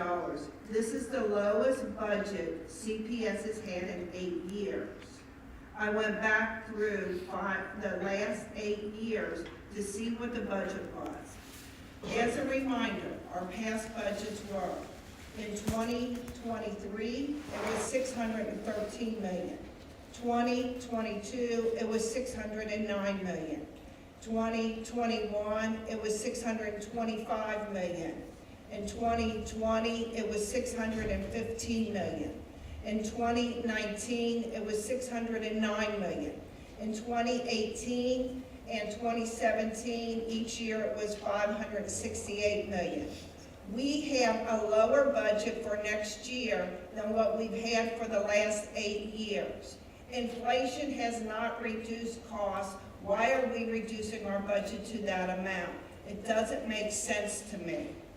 Our students deserve better. Shame on CPS for cutting our budget when our students need the extra supports now more than ever, especially after we received over $300 million in ESSER funds to help our students catch up. Your sustainable staffing formulas have been off, which has created cuts that support our programs. And they have been entirely too drastic of cuts at all of the schools. One cut at Aiken eliminated their entire junior ROTC program that took years to get in place. The Montessori High School's paras were cut. And this would make it challenging to keep accreditation. Even if there isn't a specific standard there, their ratios are within the standards, and this will cut their ratios. There have been too many administrative positions added, including adding graduation specialists over fully certified counselors. All the counselor positions must be reinstated, and we probably need to add more to those schools that need it. We have concerns that the projected enrollment numbers are off because the average of the past 3 years included 2 of those years during COVID years. We know that the numbers of attendance was down, and there were kids who withdrew during those years for home instruction. Those numbers were not accurate to use for our projections next year. We were told that the principal's appeals were considered, but many schools were denied, just like our appeals last week. The phys ed, art, and music still has too many cuts to cover appropriate planning time, prep time, and team meeting time at any of the elementary schools. Computer lab positions should not have been included in that formula or cut from the schools. Kids must learn those computer technology skills so that they can be proficient on the test. There are not enough super subs to cover absences and still have safe staffing levels in most of our schools. The formula for class sizes are incorrect. Even the teacher ratio changes on page 25 of this contract had incorrect numbers. How did these numbers get calculated? There was a slide that referenced the TAC process to correct the staffing. Why are we waiting until September and October to do our hiring? By then, all the teachers will already be under contracts in other districts. We have many positive things going on in Cincinnati. We heard from those students tonight. But number one, our property owners go above and beyond to support our schools. And we need to make sure that we are keeping the best things that are happening in CPS. We have a very professional staff with many great outcomes. I want to share some numbers from the CAFA report. And this is from, I just want to show you that our numbers, comparing us to the state and national, are not failing numbers. Yes, we do want to make improvements. But for the Cincinnati ACT score, in 2022, it was 19.4. For Ohio, it was 19.6. For the national, it was 19.8. Our numbers in 2013 was 18.8. We have shown improvements. but everybody doesn't take that ACT score. But the SAT scores, everyone takes. Our average for the SAT for Cincinnati was, for verbal, 624, up from 568. 607 for math, up from 558. The Ohio, we beat Ohio for verbal. Ohio's verbal was 528, but yet their numbers have dropped over the years where our numbers have increased. Math, that was our lowest gains, and that was, the math scores were 525, and that was a drop for the high school SAT. But nationally, it was, the verbal was 529 for verbal and 538. And those numbers from nationally had dropped, where all of our numbers have increased. In 2022, we had 22 finalists for National Merit Scholars. We had 16 semi-finalists for 2022 for semi-finalists for National Board. But I do want to say, this is where we should be focusing and where we have to get it right. Our attendance rate last year was 84.5% compared to 10 years ago when it was 95.7%. That is directly related to our mess-ups with transportation and getting our kids to school. If we focus on anything for next year, it needs to be getting our kids to school, because if they're not in school, they're not learning. And our graduation rate in 2013 was 66%, and last year, even after the pandemic and all of the problems, it was 81%.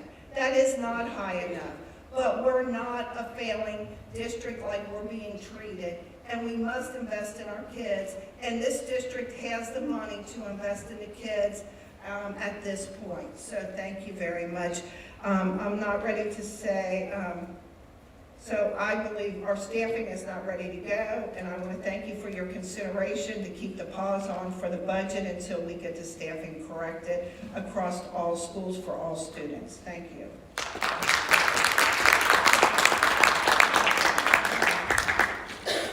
Thank you, Julie. I think that's our last speaker for this evening.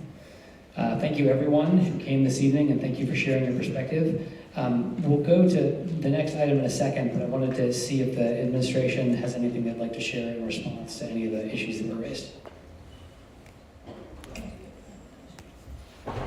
Thank you, Board President Lindy. Just very quickly, I think that several of the concerns around budget will be discussed during the budget conversation, but do want to address just very quickly, there were several speakers tonight concerning Walnut Hills, and want to just share some of the information that might be responsive to what some of those concerns are, and some we're collecting information on as well. So the first is we are, as we discuss the different positions that we have, the school community coordinators, assistant school community coordinators, one of the things that came up last year in May, and the treasurer can talk more to this as well, is that many of those positions were put in place. They were put in place for a variety of reasons, but there was a job description that went along with the positions. It was found that there was, as the team previously was looking at the different positions, specifically many of them around resource coordinating, that there was a duplication of services and a duplication of responsibilities in terms of those positions. So at that time, the recommendation was to close the positions, which I've shared before. When they received the list of what the positions were, the list went from everything for a college coordinator, which is one of the positions a school coordinator is called at Walnut Hills, to a position that was serving at a dean at another one of the high schools. So to try to bring those into alignment at that time, the recommendation was to close the positions. That was May or June, and my response to that at that time was just starting in the district, coming in and making that recommendation I did not feel comfortable with, so at that time we provided notice, and then this is where we are right now in the budget. We will further discuss as a part of the conversation from the pause and the board really weighing in on what the determinations will be next, but that's where some of that is coming from. So in terms of the positions that they're referencing, the actual positions are school community coordinators that the school has given different names to really go along with what their roles actually are, what they're doing in the school building. When we realized that, we did ask for the principal to meet with our team to review really what they're doing so that we can try to have a job description in the district that supports the work that they're actually doing in the school building. So that meeting is upcoming. That was done several weeks ago in terms of making that request so that we can try to get it in alignment. And if it's a position that we would be recommending for continuation, we would do that at the board level. I also would recommend that the team, and we shared this with the principal, he did share that the team had looked at the information, but I did recommend to the principal that he review with the team the CAL meeting from February. After we had the meeting, we had the discussion about the cut scores. There has not been a decision made by for the cut scores for Walnut Hills or entry for Walnut Hills changing or exit processes at this point. The board tasked me with with providing data for them in terms of the students and the diversity of Walnut Hills, the percentage of students that were passing the test to get into Walnut Hills. We looked at that information, we provided that to the board, and from that CAL meeting, which was the meeting in February, I did ask the board for direction because as we know, and as we have heard here tonight, there is a long-standing tradition at Walnut Hills. The board has referenced, and I'm sure that they will reference in any additional conversation, that they have referenced making certain that there continues to be diversity at Walnut Hills, and they're seeing less and less of that diversity. So we shared the data with them. The meeting is online, it is recorded, and it was the CAL meeting from February with just the information around the data. Previously to that, through finance committee meetings as well as through our policy meetings, there have been discussions about entry, exiting, about courses that are taken at schools that are CPS schools during the summer, additional requirements over and beyond what those programs are or what the requirements are for the district. That's been referenced in several different meetings. So I think we have two policies that are coming before us tonight that are responsive to what some of those concerns are as well. But it's really been a policy conversation and policy concerns that we've been addressing. I think that we all know, and that's one of the presentations that we'll do first to start with, we all know that we've had challenges around transportation for the entire year. And the Walnut Hills team shared through the information from the principal as well as their athletics director and our district athletics director that they had the ability to transport their students so that students were not getting to the games using the transportation that we've had.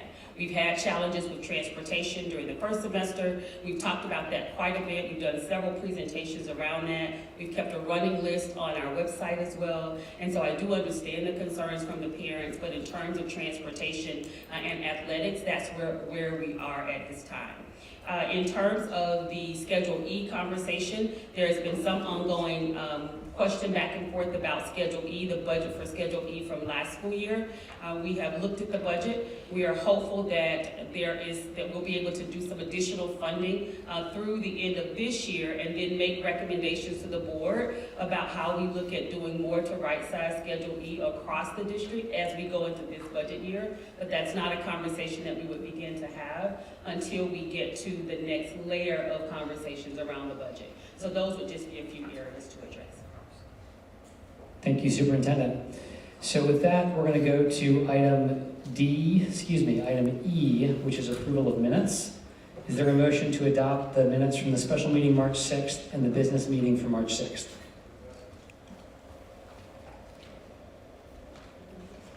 Is there a motion? I couldn't hear. So moved. Thank you, Mr. Morosky. Is there a second? Second. Thank you, Ms. Bolton. Any discussion on the approval of the minutes? So I have, Dr. Moffitt. I think I brought this up, that I don't know if those minutes are actually ready because there are some corrections on page 26 it just says member Jones obtained board adjustment, hem number 3. There's no explanation there. And we did spend a significant amount of time talking about the student achievement work plan.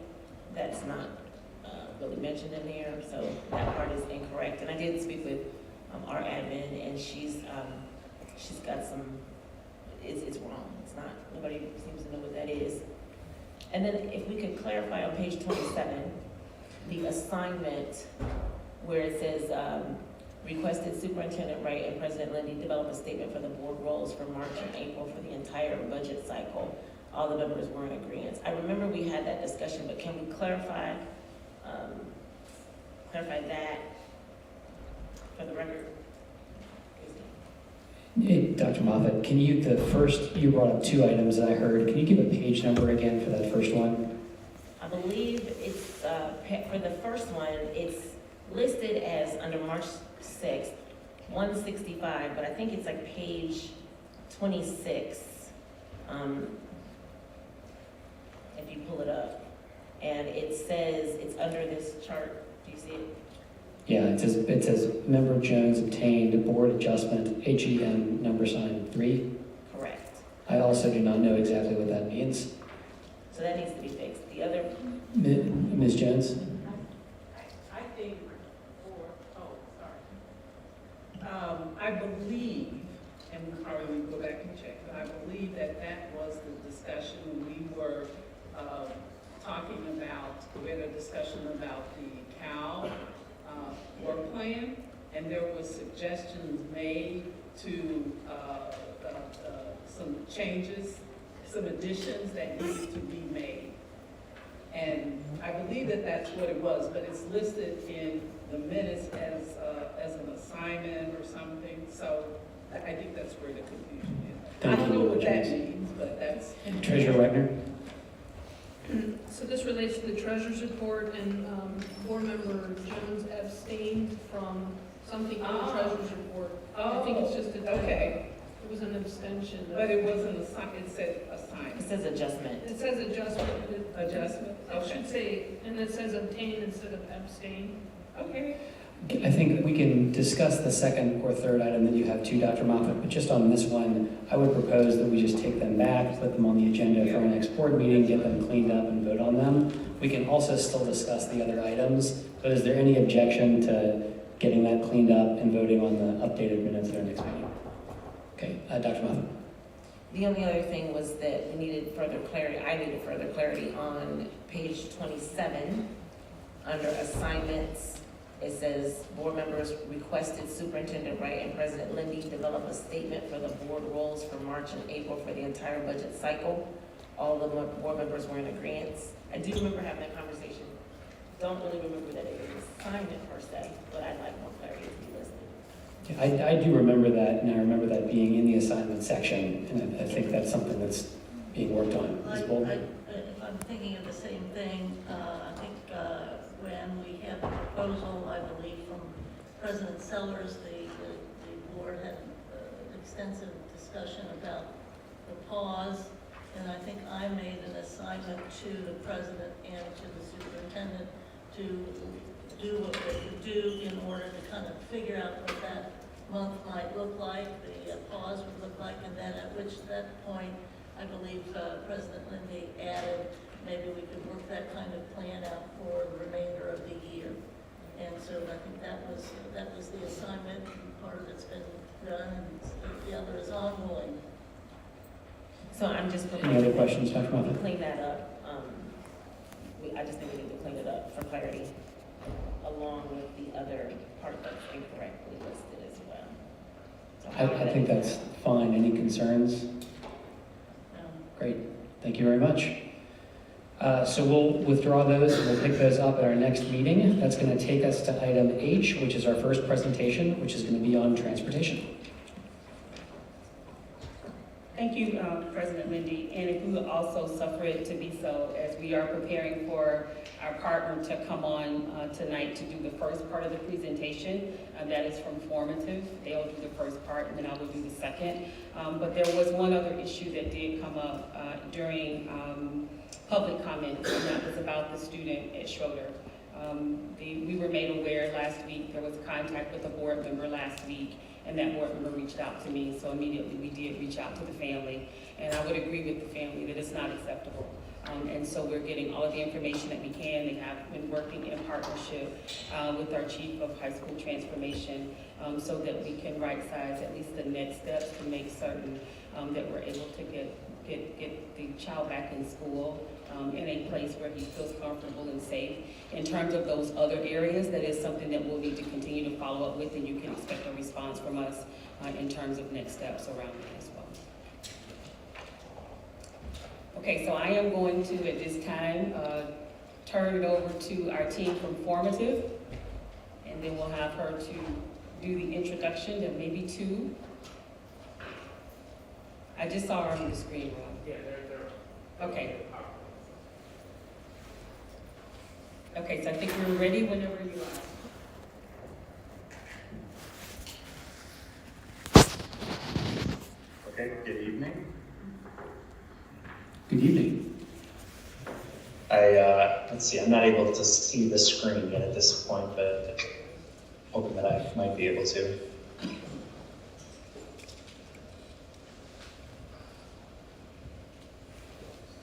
I'll go ahead and introduce myself. My name is Carl Allen. I'm the CEO of Formative Technologies, and with me is Mary Dillman, Chief of Client Services. Just by way of background, I was the Director of Transportation for Boston Public Schools. Also worked professionally for a multimodal transportation operator called Transdev, but now as CEO and founder of the organization Formative. Mary Dillman from my team is also here with us.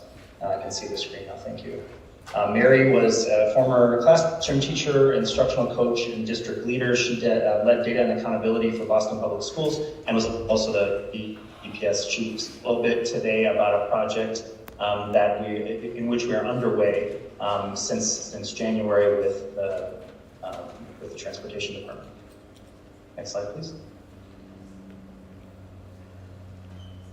So Formative is a student transportation technology and management consulting company with an analytical approach to system transformation and sustainability. I gave a bit of my background as Director of Transportation for Boston Public Schools, and Mary, who's also a principal on this project, and we bring a team of analysts and other experts to do the work. Our previous work includes projects for Indianapolis Public Schools, Houston ISD, the Rhode Island State System, and others. Please. So as I said, we commenced this project in January. This is the first of a three-part project, which we are undertaking with Cincinnati Public Schools. I wish to make special mention of your data and IT team for their great support, and also in particular the Chief Operating Officer, Chris Burkhardt, and Superintendent for their support on this project. This first phase that we'll be presenting to you tonight, what we call our opportunity analysis, which is a high-level synthesis of opportunities that we see in the near and medium term to stabilize your transportation system and optimize, looking for high-level range of potential savings and impacts from major decisions and policy changes, looking at key trade-offs and risks, and then again, assessing the ease of implementation in the near and long term. Next slide, please.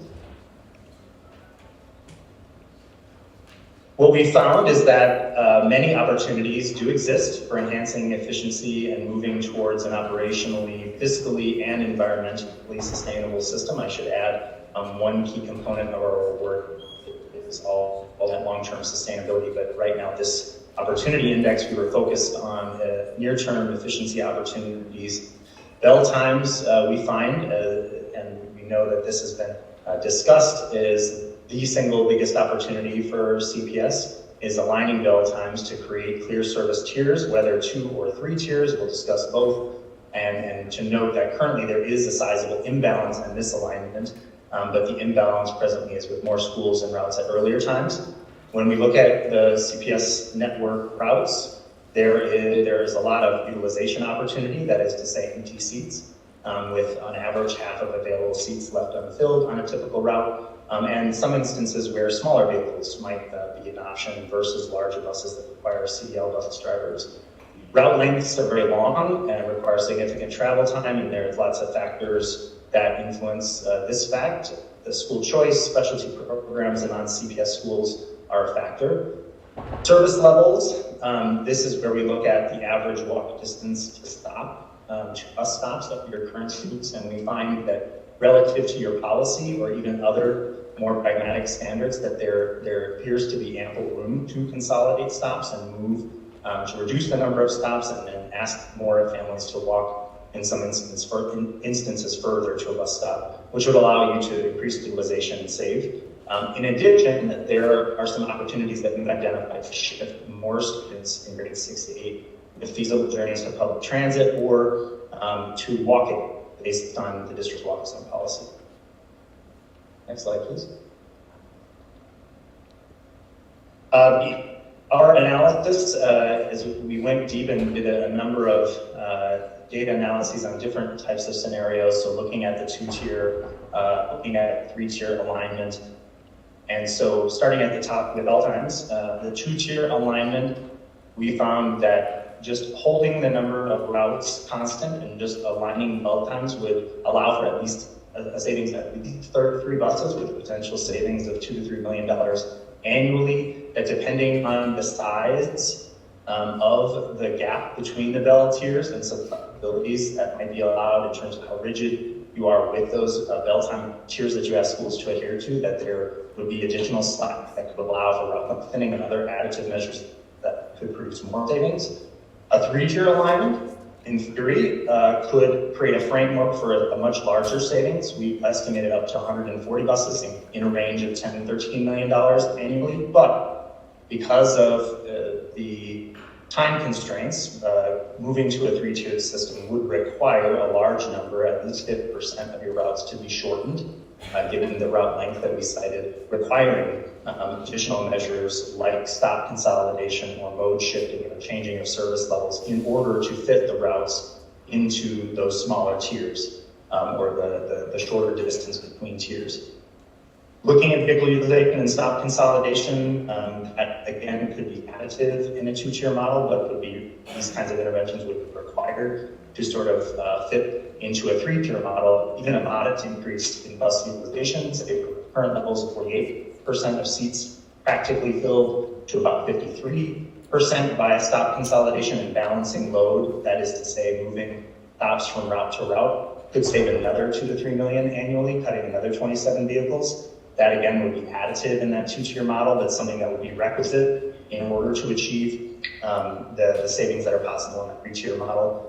Strategic increases in walk to stop distances. So what we did was we analyzed a number of different scenarios, but one being, what if we were to limit any increase in walk to stop to a quarter mile for K to 3 and allow up to the policy of 0.5 miles for a maximum walk for grades 4 and up, but actually further cap the changes in walk to stop to 150% increase of families' current walk to stop. Even if we were to do that, that would allow a removal of approximately 13% of the stops in the network.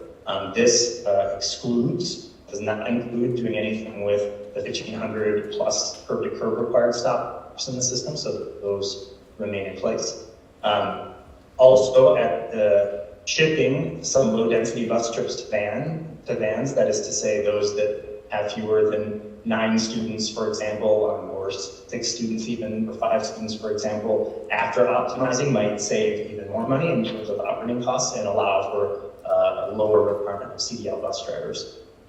Again, talking about mode shifting, if we looked at increasing walking and transit riding for grades 6 to 8, we found over 500 students within what we understand to be the walk zone policy of the district, and another 150 students that could feasibly ride public transit. So we did an analysis where we looked at the feasibility of a transit ride within district guidelines and allowing for just limited number of transfers and limited walking and wait time for those transit rides.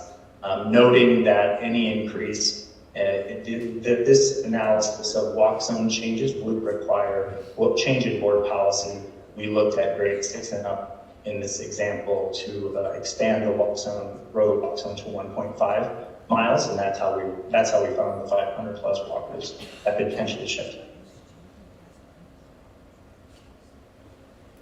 There are some other key policy and practice changes that we wanted to flag that have a lot of power to unlock even more long-run efficiencies. So putting these up for discussion, we hadn't done exhaustive scenario analyses on any of these, but wanted to flag them as impacts that we've identified and potential additional levers that the district should consider. So one is just understanding school choice, the enrollment policy, the impact of non-CPS schools, impact the necessity for longer routes, lower density routes, challenge in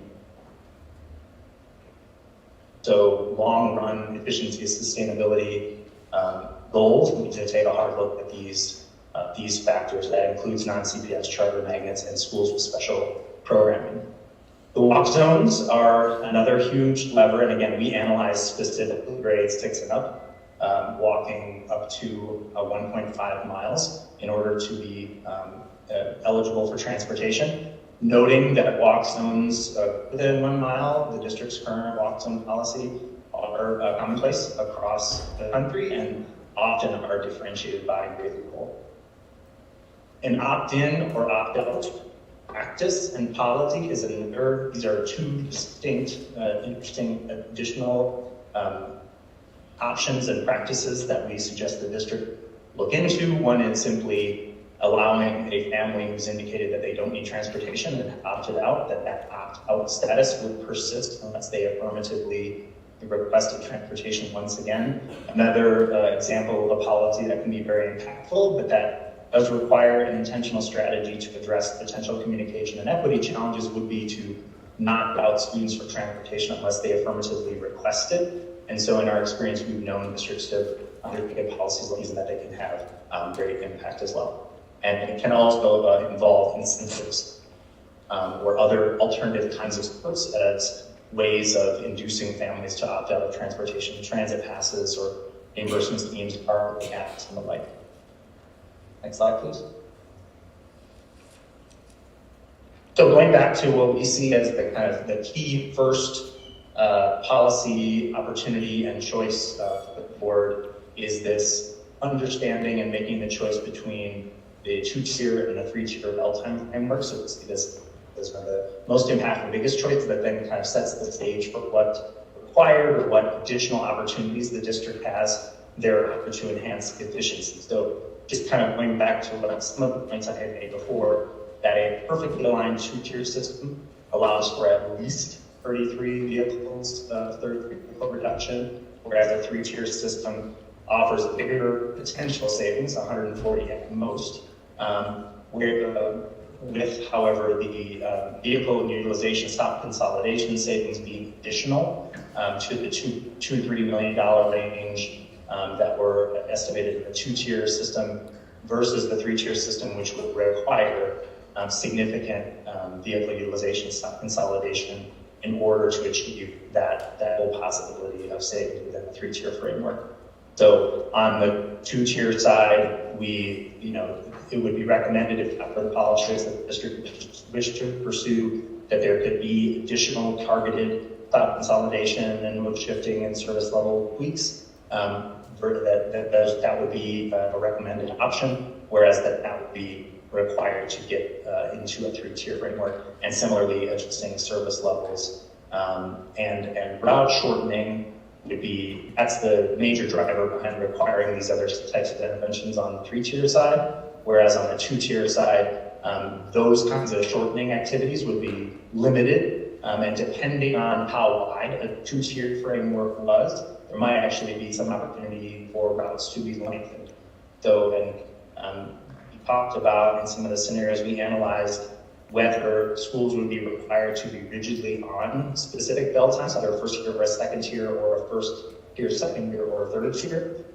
That's one option. Another option might be to allow some flexibility in that bell time framework. For example, allowing 1st tier schools to be at a bell time at or before a 1st tier, and allowing either 2nd tier, 3rd tier schools, 2nd tier in a 2-tier system, or 3rd tier in a 3-tier system, to have some flexibility and actually end later if they wished.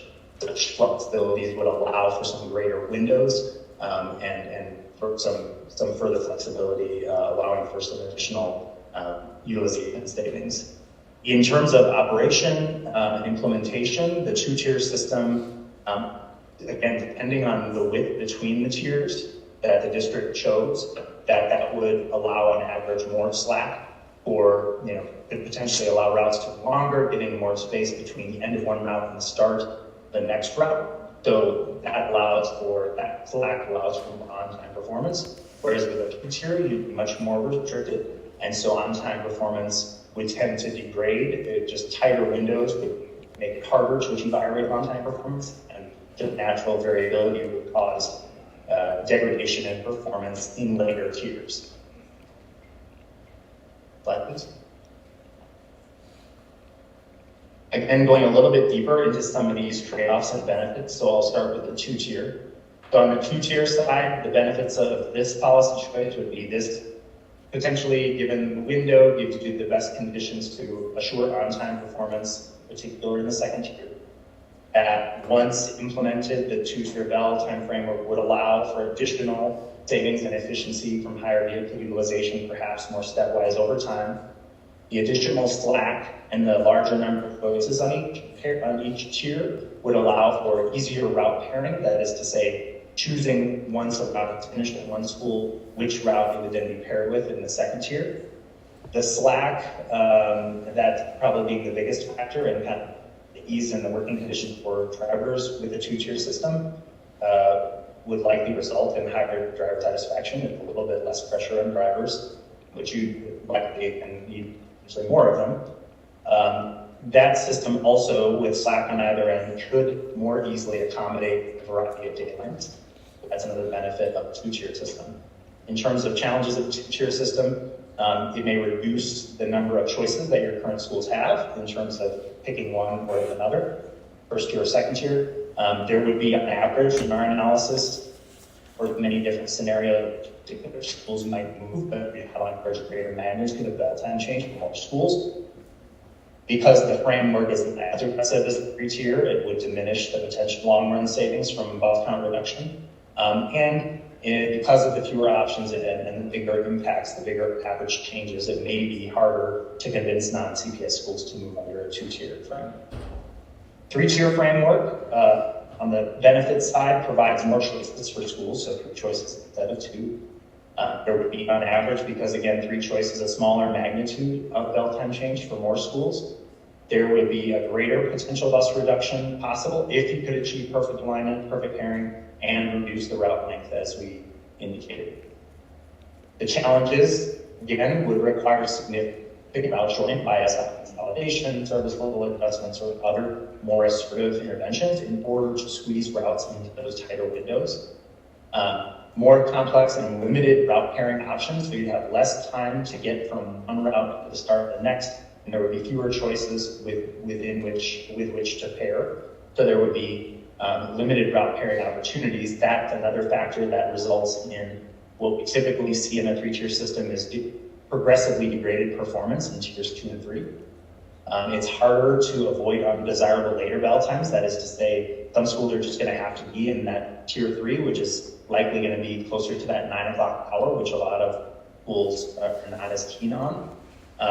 It could result in some routes that come close to the contractual maximum workday. So your contract would currently have contractually maximum workdays that your regular base rate covers. That if you had routes with 3 trips in the morning, 3 in the afternoon, the broad 3-tier system may start to bump up against that and increase some costs in terms of excess hours for your vendors.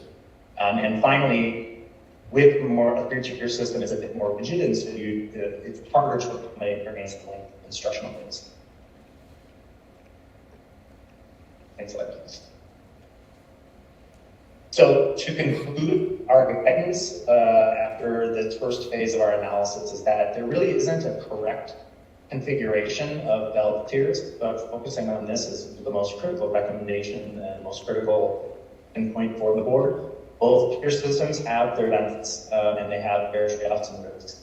So our recommendation is that CPS is determine the approach that's best for the community, what interventions the district is willing to pursue in order to achieve the potential benefits on what time frame.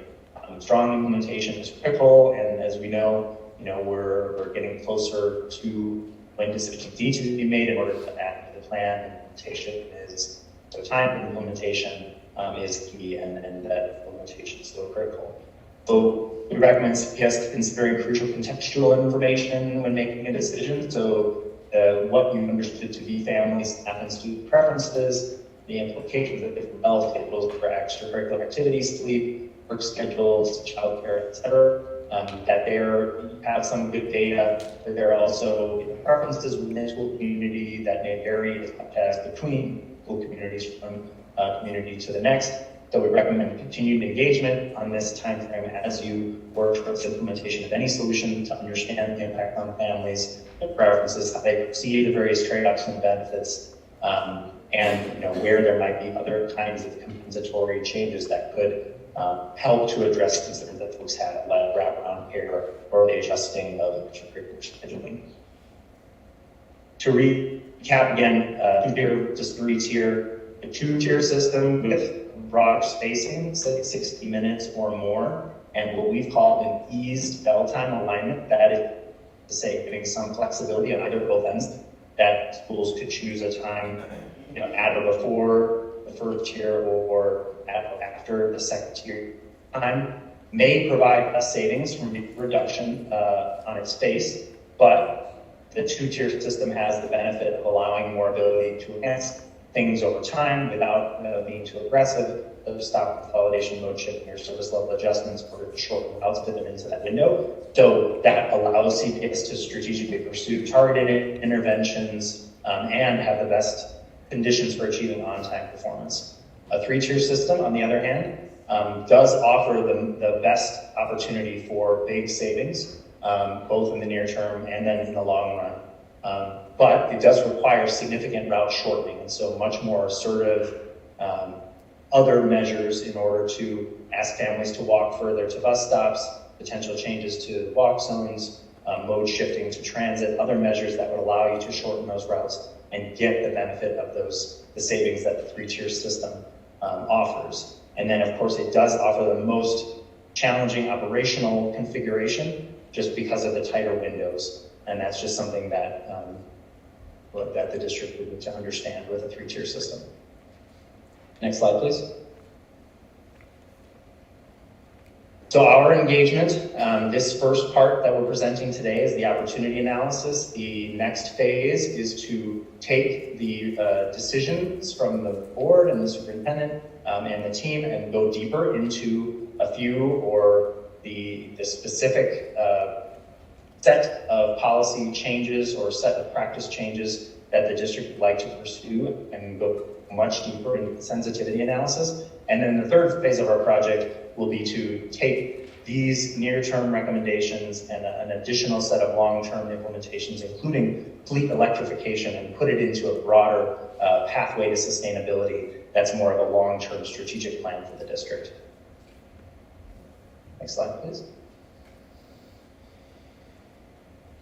So wanting to leave this last slide for the discussion, and I'll stop, but I at the top here listed some of the things that I spoke of today, starting with the 2 or 3-tier bell time structure as the things that we see as the key items for the board to consider. And then also listed some additional ones at the bottom that, again, we didn't have time to discuss in depth, but what we see as additional near and long-term items and practices for the board to discuss. So the 2-tier or 3-tier bell time structure, again, within each of those scenarios, what sorts of flexibility schools ought to have and how big the windows are, what the specific times are. The walk to stop guidelines that your routing team is given within which to route. So how far do you allow students to walk to bus stops by grade level? The policy around walk zones and whether you're ready to consider a change there to expand the walk zone for all grades or some subset of grades. Looking at transit journeys for your 7th and 8th graders and the potential to shift some additional students from yellow bus to public transit. The potential use of additional vans or smaller vehicles that may not require a CDL where you end up with low density, longer routes that don't need a large bus that requires a CDL driver. There's the practice of offering deviated stops to families that we know has been discussed. We didn't present any analysis here, except that we did find a large number of those in our system that can create different operational challenges, and also just even one of our findings was having better data about those deviated stops would potentially unlock additional opportunities for savings. We called out opt-in and opt-out policies as something to explore. That's an important thing for the district to discuss. Choice and open enrollment policies, specialized programs, and non-CPS schools, that these are baseline conditions that then the transportation system needs to try to accommodate, and that can create longer routes and harder opportunities to be truly efficient. And then finally, curb-to-curb accommodations, just another factor that limit efficiencies. That is an important area to understand how those are given and how that efficiencies within your system. I think that's where I'll close. Thank you. Thank you very much. So we will go back to some of the questions that are here in the presentation. But the second part of the presentation is to give feedback from the roundtable discussions that we had. And this gave feedback from both our families that came, or community partners that came to the roundtable discussion. Several of our board members attended as well. And we also went to schools and did student voice sessions. So we have perspective from several of our students also. So moving to the roundtable discussion feedback.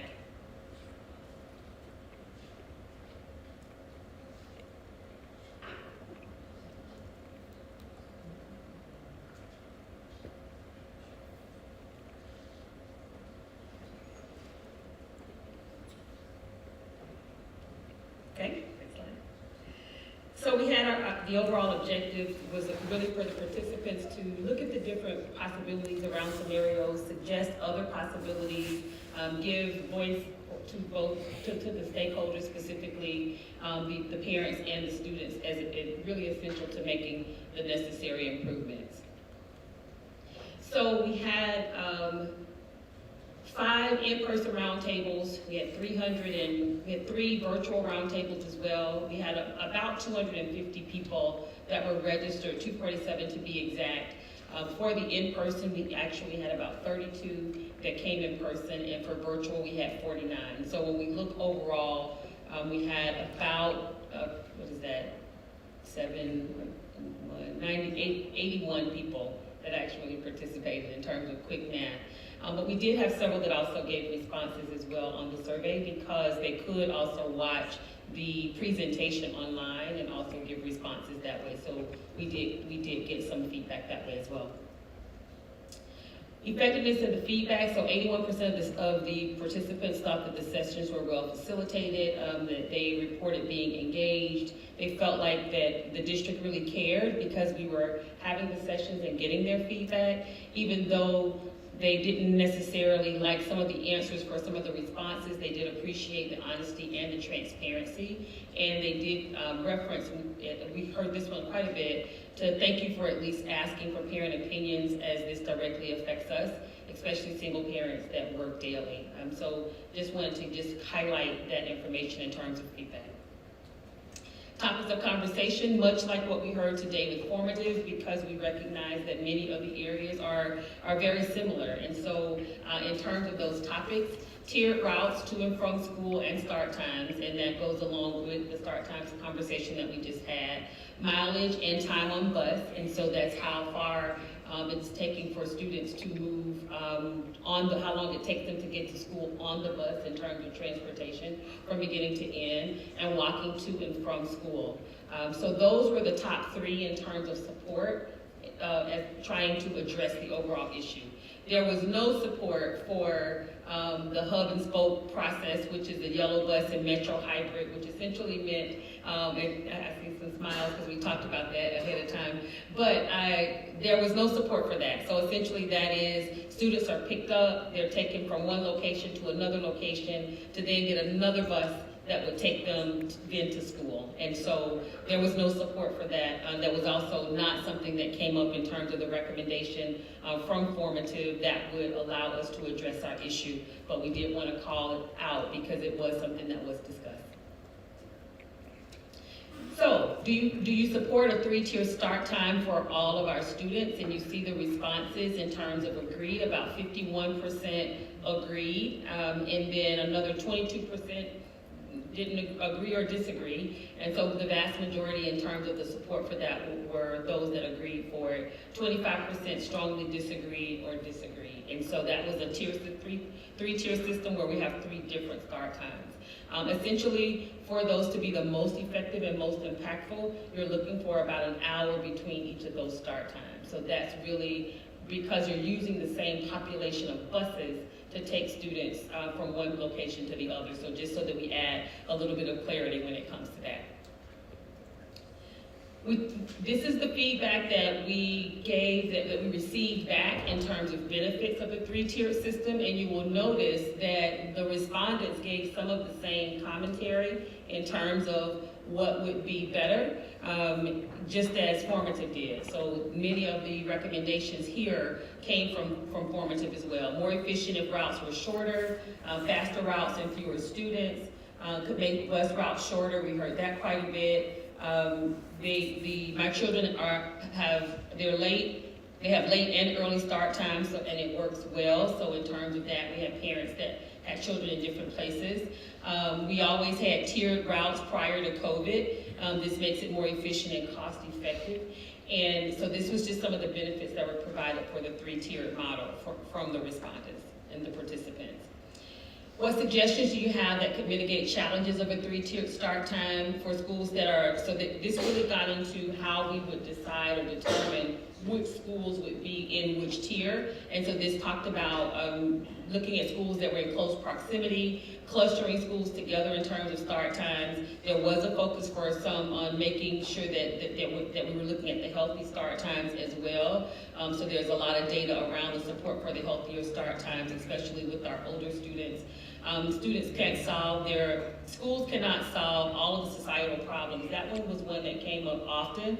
Schools cannot solve all the societal problems, yet that is what we asked them to do. And so this one really talked about partnering with the community leaders, libraries, rec centers, so forth and so on, to make sure that we are all owning the problem of getting our students back and forth to school.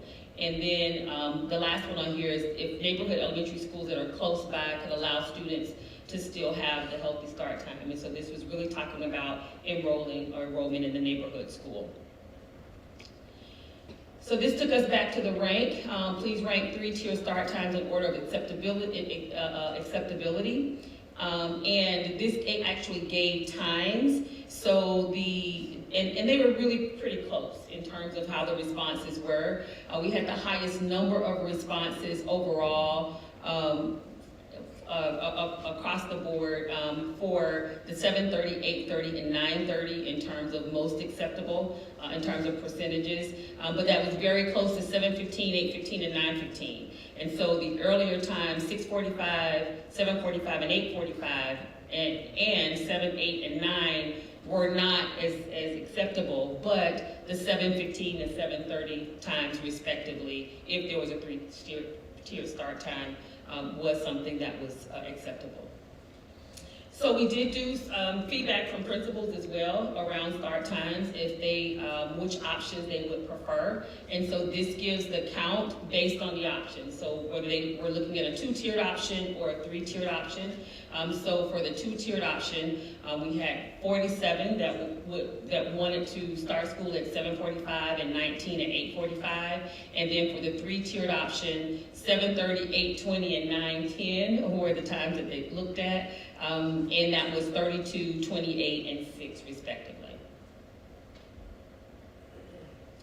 So we won't talk about Hub and Spoke because Hub and Spoke was one that they did not they weren't favorable around, so I know that time is far spent, so I do want to make sure that we're able to get through to discussion and questions. So we'll go to the next, but that is there and available for you. So let's continue to go till we get to the next one. Let's keep going. Oh, okay, yes, one more.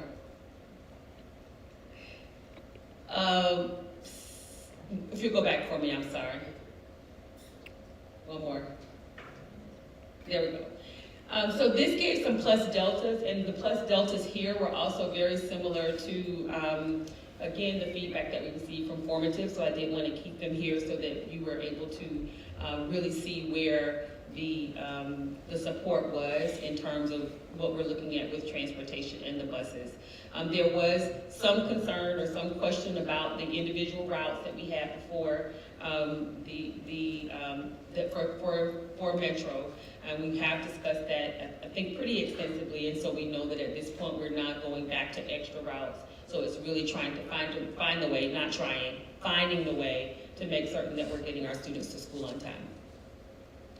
And the student support, the student feedback sessions, we'll go ahead and go to that one for the last set. The student focus groups, we'll go ahead. Thank you. So we went to 35, there were 35 schools that participated. We had 57 of our district level employees that volunteered to go in to get feedback from students, and we had over 400 students, 5th through 12th grade, that participated in the feedback session. So really feel good about the responses that we received from the students.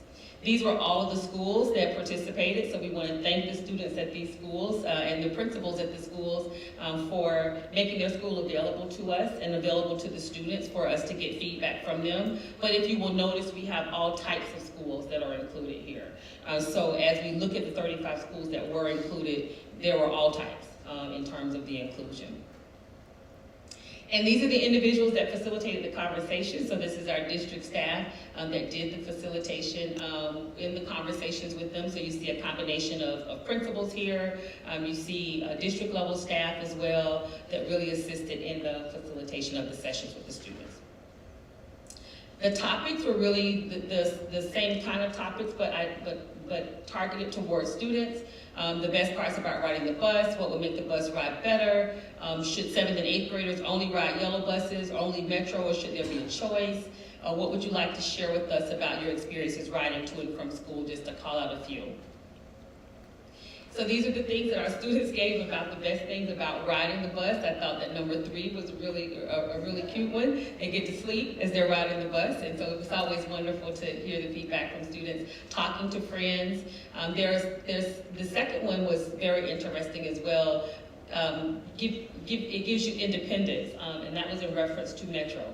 And so just looking at what some of the responses are from the students.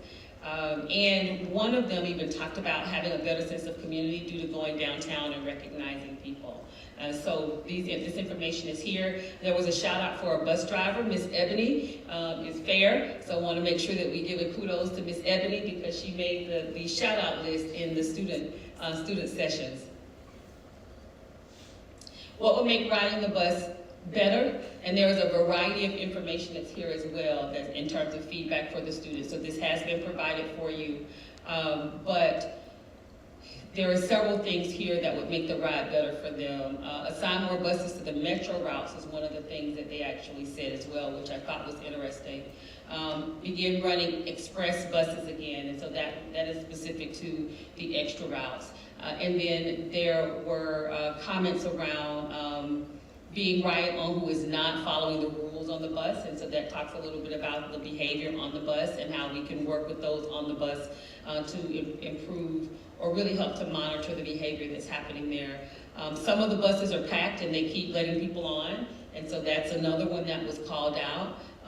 Heat and air and how the buses look for some, and so that was one that was important also that students called out. So all of these are relevant. Did want to make sure that we share them with you just as they were given to us by the students. One of them that was also really interesting was the offer the yellow bus transportation for students who are in extracurricular activities. And so right now our extracurricular activities go on Metro through an extracurricular pass, but this was one that was called out for yellow buses.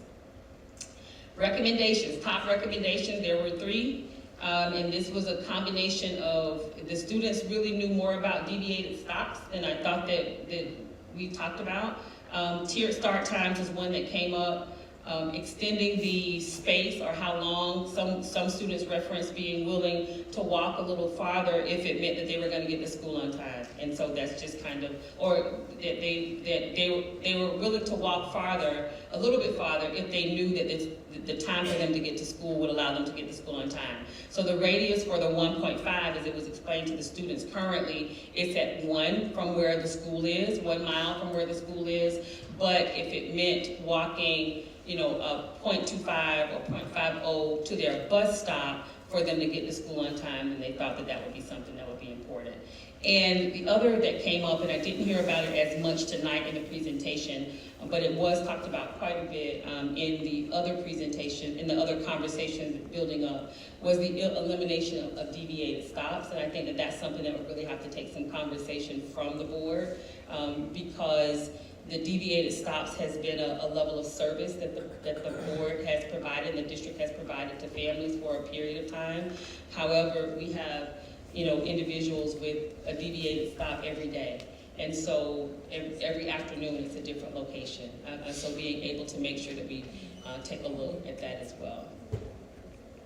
I think that was it. So now I will stop. I know that was a lot of information, but it is important that we do get feedback and different direction for next, because this is what's going to determine really how we get into the next level of information in terms of really looking at transportation. Thank you very much, Superintendent. We'll hear from board members in just one moment. I think you answered one of, maybe both of the questions I had about process. And I apologize if you shared this right at the beginning. I did step out to use the restroom for just a second. But this is a request from the board tonight is feedback on these recommendations. And then did you share a bit about what the timeline is for making plans and commitments for next year? So I'm hopeful. So yes, so the first step is for us to share with the board so that we can get recommendations or feedback, or just get a general consensus for where the board is in terms of what they support.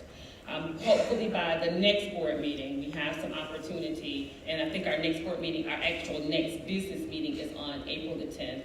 After we get the information this evening, opening up again to do some additional feedback sessions with families around where we hear the direction is with families, with schools, with teachers, with community partners, with everyone that's willing to give us feedback around the direction that the board is leaning towards, I should say, in terms of transportation, so that by the time we get back on the 10th, we are able to make some decisions.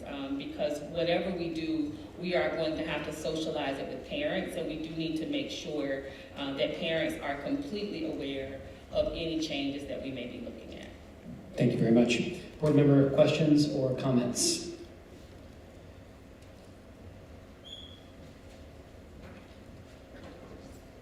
Dr. Moffitt. Ms. Bolton, would you like to go first? Sure. It's all yours. Thank you. First of all, let me say I'm very pleased that the superintendent brought this group to us. And second, I'm very pleased that the plan or the work that they produced is very green.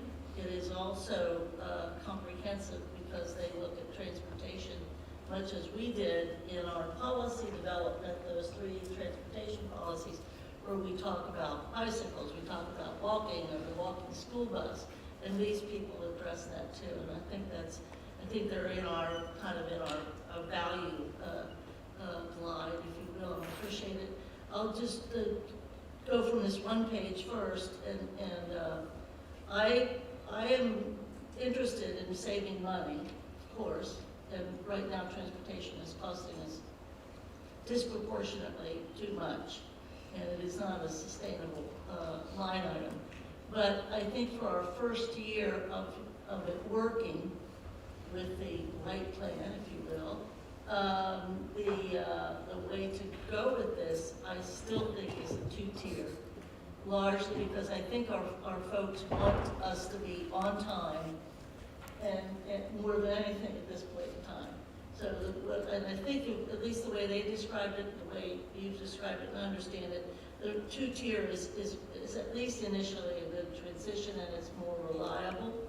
I doubt that when push comes to shove, the walk to stop guidelines,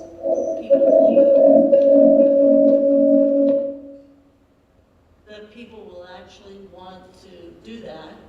And I worry about the safety piece. You've mentioned the idea, and I know we've been in transition of trying to get our 7th and 8th graders basically all on Metro, or just, we left that because that was such a concern a couple of years ago. And it may still be, but I don't see the 6th graders as even an option. Strategic use of vans? Yes, what a wonderful idea. So yes, I like the van thing. The other, what's a deviated stop? So a deviated stop is a child goes to a different place after school than where their normal bus stop is. So one day it may be dad's house, the next day it may be the daycare, another day it may be grandma's house. So it's the different places that they go after school. Okay, and I do think it's dangerous, but I do like the opt-in and opt-out. I wish families would have to, and then that next lesson of making people sign up for it. I know we would worry, and that would take a lot of effort on our part that people weren't discriminated against about they didn't know it or whatever. It's a big communications job. But I think you own it. The choice, open enrollment policies, and the non-CPS, so that is our cross to bear, period, over and done with. And obviously that has a lot to do with ad hoc and also our relationship with the non-CPS schools in our efforts. And then the curb-to-curb accommodations, that speaks to kids' special needs, and I think frankly, probably that needs some review as well. But certainly we want to be able to provide that. And the bell time, that's, to me, that's the priority. That's a time frame thing too for us, right? Because we're going to have to announce that fairly soon, or adjust it, or fix it, or what have you. The sooner we make decisions around the next, the sooner we have to start the communication process. Because the change, so we have about 5 different bell times right now. And we're accommodating all of those different bell times. And there has not been a lot of feedback in terms of how the different bell times were started, with the exception of the healthy start times. So what really would have to happen is we would have to go back and engage at the school level, because a change in start time also means a change in the workday for staff. It means a change in taking care of their own children before the day starts. So it's something that we would need to do as quickly as possible. And the goal would be to encourage schools to get as close to their start time as possible. So if you notice the slide that we showed, that was direct feedback from all of the schools, for if they had to choose times, those are the times that they would choose. And so I think that that's where we would start the conversation. Thank you, Ms. Bolton. Other board members who have questions or comments? Ms. Jones. A very simple question, just for clarity purposes. So the distinction between the bell times and the start times. Bell times are the actual class time of start. What are bell times? I'm sorry, I'm using them interchangeably. So I mean the same thing. So I mean the actual start time of the school day. So it's whether the school would start, correct. Right, so whether that's when the actual school day would start, which means generally that an hour to an hour and a half before that is when transportation starts. I think one of the things that I appreciated about the presentation was some of the recommendations around policy changes, and I think it sort of aligns with kind of where we are with some of the ad hoc stuff. But although I do think that the ad hoc stuff, I mean, I'm looking at timelines, how soon do those decisions have to be made for this to work, whether it's a 2-tier or a 3-tier. So those are the things that are more concerning to me. I'm looking at it saying I favor probably the 2-tier approach, but I don't know, especially because we don't know what the how things are going to pan out with that. So I think that it's not one variable or recommendation. I think it's a variety of recommendations, with one as the most overarching recommendation being the change in the bell time. And we've had some discussion as well. While we believe that the 3-tier start time is going to give us the maximum savings, the maximum use of the buses, we do believe that at this point it could be a challenge to the system as a system challenge. And so starting with 2, kind of easing our way into to maybe a third one, try that out for a couple of years and see how that goes. And at the same time doing all of those other things. So at the same time maximizing the routes. At the same time offering opt-out of transportation as we were able to do this year. Recommending or offering as an option for students to ride Metro if they would like to ride Metro for our 7th grade students and above, 7th and 8th grade students. So really looking at all of the different variables that go along with it, not just the one change in start time. Thank you, Board Member Jones. Other board members with questions? Dr. Moffat. So I think the presentation was very comprehensive. Thank you so much. I appreciate all of the information. I do, for not wanting to sound redundant for my colleagues, I do like the fact that I think that things will be done concurrently, ad hoc. We've even talked about middle schools, and that can impact transportation. I mean, we've got a lot of conversations going on that I think need to be happening at the same time. And so that I think it's great timing, but I also think that there's a lot of things there's a lot of moving parts. I do have a couple of questions. One is, are these similar recommendations as what OSBA's transportation report suggested? Because I know that was a significant amount of time that was spent last year regarding our specific district as well. So I guess I'll give you all my questions. And then we do have the curb-to-curb accommodations, especially with respect to our students with disabilities. I know that I really kind of wanted to flush that out a little bit more, and then the choice open enrollment, again, we probably will be talking about that more in ad hoc. When we mentioned, there was a mention of the distance, and we've adopted the corridor model, so I was thinking again, this aligns with the corridors that we've already accepted. But the one thing that concerns me is that we're talking about 81 participants in this survey.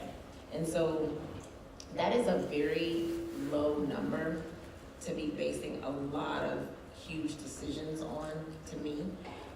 How many students ride the bus? About 12,000. So we've got 12,000 students that ride the bus, and we've only had 81 participants, whether in person or virtually. So I really think that the engagement piece needs to be super, super significant, because that doesn't make sense to me that we're making a lot of decisions on, even with 400 students, that's a super low number. So I think that we need to get more data and more feedback significantly before we start really making major decisions based off of small numbers. Even the principal numbers were better, but when I see 400 students, 12,000 possibility, and 81 participants, 32 in person, 49 virtual, 247 registered, that's still a very low number for me to feel very confident that these decisions that impact 36,000 potential students and 6,000 staff are being made off of such a small number. So I just, my question initially was with regards to OSBA transportation. Sorry. Yes, so the recommendations are in alignment in terms of what was provided to the district last spring, in terms of recommended that one of the main recommendations that was made that our board is, that we're not in agreement with, is that we are below the state's requirement. And so the state's requirement is 2 miles. We were at 1.25, and then we went to 1 mile. And so the recommendation is as close as we get. But one of the main recommendations that came out of the OSBA information, the transportation consultant that works with OSBA, was to take a look at that as well, and that was also shared in a conversation that the team was able to have. The second was to maximize or optimize our bus routes also. So really the information that was called out here by both formative and the individuals that responded to the survey were very similar in terms of what we need to do in terms of really making sure that we're able to get transportation right for the district. I think the second thing to your point, Dr. Moffitt, that's important is that we also, I really want to make sure that we get some level of direction from the board before we begin to even survey parents again. We started with just doing 6 roundtable sessions. We moved from 6 roundtable sessions and we added additional sessions. We started with 6 total that included virtual. We increased that number to try to get additional participation. The surveys from the schools, the principals on the start times, that was the response for all of them. So every principal did respond. The 2 schools that didn't respond were the schools that don't have transportation. So all of the schools gave a response. So after we get better direction in terms of where the board is and what the board is thinking, that we might need to do moving forward, then we'll send out a comprehensive survey again. We'll actually send it out to everyone. We'll send it out to all staff, all school-based staff as well, to parents to try to get some additional responses from them around their recommendations, because we do agree, but the responses that were given were in alignment with the responses that came from our experts at Formative. And I just have 2 more questions. Do we have data on what a 2-mile versus the 1.5 mile versus the 1.25 mile comparison would be regarding cost savings? Because the district has opted, the state minimum is 2, correct? Mm-hmm. And we are doing 1.25. Do we have a cost comparison with regard to 2 miles and what that cost would be and the impact to our students on that versus 1.5 miles versus 1.25 miles? And then the other question is regarding the surveying of our charter and non-public schools. And just for the public's education, we do have to transport our charter and non-public school students at a significant cost. So where is their input regarding the survey? So we also did a discussion with our charter schools as well. So we did a roundtable with just our charter providers, also to get their feedback as a part of making the recommendations for today, or making the recommendations that will go along with our roundtables overall. The next step to the optimization scenarios is really looking at then those additional walk zones that we referenced. Right now, we've not looked at 2 miles. And Formative, you can jump in here if you would like to do that. But the board has made it really clear that 2 miles is not what they're interested in. And so we really try to maximize what may be possible or may be feasible. So if that is the will of the board for us to go back and do more information around the 2 miles, that's something that we can do. But at this point, we've not done that. We've not used the data that way to try to make sure that we were maximizing time. Did you have anything that you wanted to add there, Carl? No, just that's correct. At this time, we haven't analyzed the 2 mile.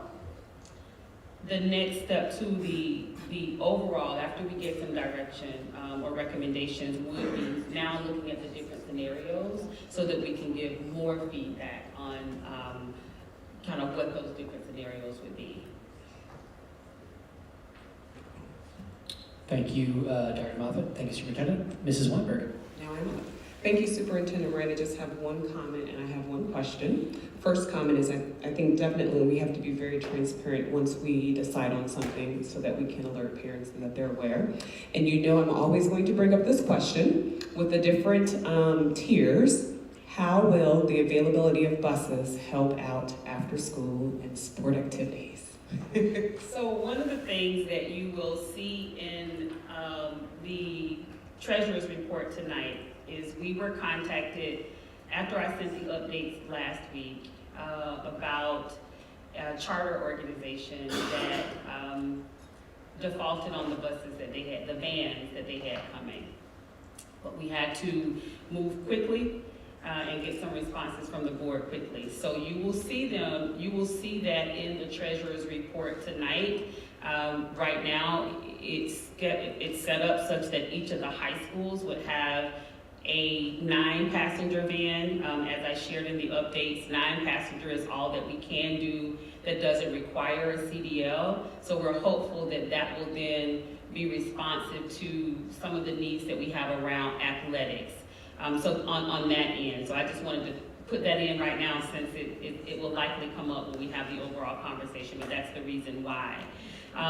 In terms of one of the challenges that we currently have with athletics, and it's not just athletics, it's athletics and it's field trips. Because I am a huge proponent of field experiences for students.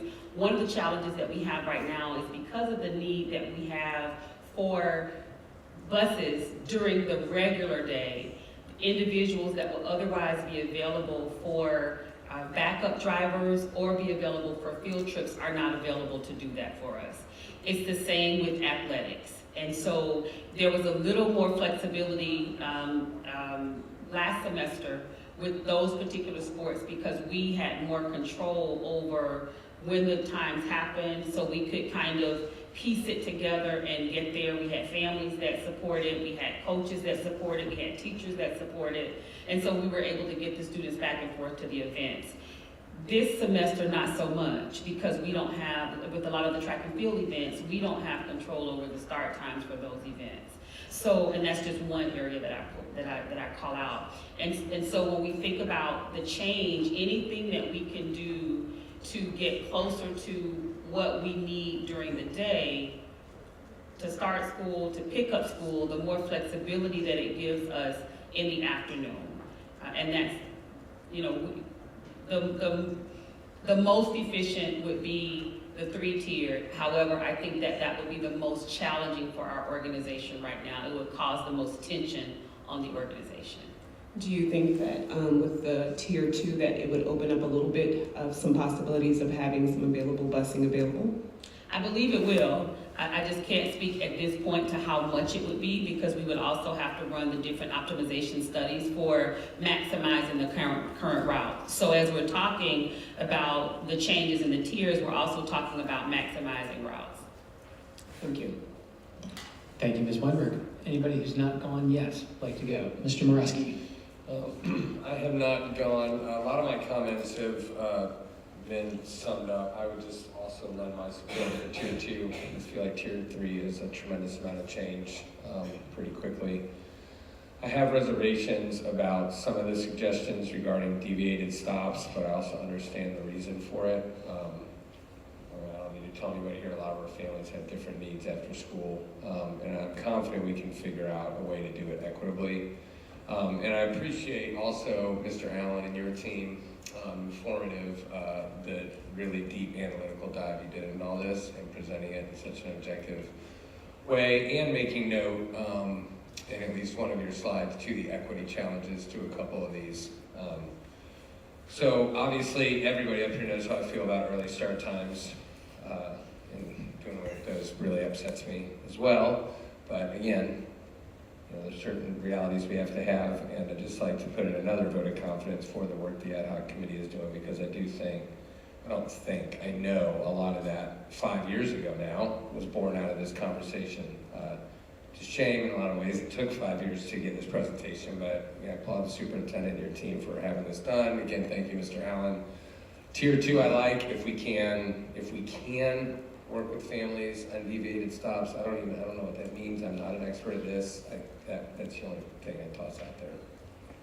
So I think the one response around deviated stops would be looking at kind of like we're talking about the tiers, where it doesn't go from you have deviated stops now to no deviated stops at all, but looking at the possibility of recommending a number, possibly. So instead of going 3 or 4 different places during the week, because that means that we have to then schedule those students independently for each one of those times. So it could be that you could have one deviated stop or two deviated stops versus having the multitude that we have now. So, you know, if it is the will of the board for us to continue, I do believe, as I shared earlier, that I think it would be hard on families because we have traditionally had deviated stops, and I think it's for a period of time we've done that. So we would have to prepare them for the change and, you know, when the change would go into effect. But we do know that the deviated stops, they're also in the era of where we are with transportation, they're also causing a challenge for us getting students to school on time and getting picked up on time in conjunction with not having enough buses across the board, or drivers as well. Thank you, Superintendent. Mr. Craig, I know you're online tonight. If you would like to share something, would you just take yourself off mute and interrupt us? Yes. Can you hear me? You sound great. All right. I have two thoughts. The first thing is that, and I think Board Member Bolton will be kind of happy to hear this, that I think she's now convinced me that having some additional vehicles could be a good thing for us to do. So I think that is something I think if we are able to do the two-tier system might be something that makes it more feasible to really park around. I think the one thing I really did appreciate though was the option of 7th and 8th grade to either ride the Metro or do Yellow Bus. One of the things I have heard from a number of folks is that the Metro would be actually easier for their kids to ride because certain parents ride the bus also, and so being able to catch the bus at the same times. But another thought came to my head, and again, this might be me channeling Ms. Bolton today, is my one concern about extending any kind of walk distance is our lack of crossing guards in many areas. Brings me some concern with this idea of extending how far students have to walk. Yeah. And so I just wondering your thoughts, Superintendent, about that aspect of if we were to make a change, because every change comes with a benefit and a cost, how would that be affected by the distance this child would have to walk or the potential crossing of dangerous streets and that kind of deal for our children? So there are two things when it comes to the stops. So there is one, the 1.5 that was referenced in the presentation. Students receive, state guidelines say that students that are K through 6th grade receive transportation if they live at least 2 miles away from their home. So the recommendation is, one of the recommendations is, right now, we previously did transportation for students if they lived 1.25 miles away from their home. And that's actually from the school to the sidewalk from where they live. That's how it's actually determined.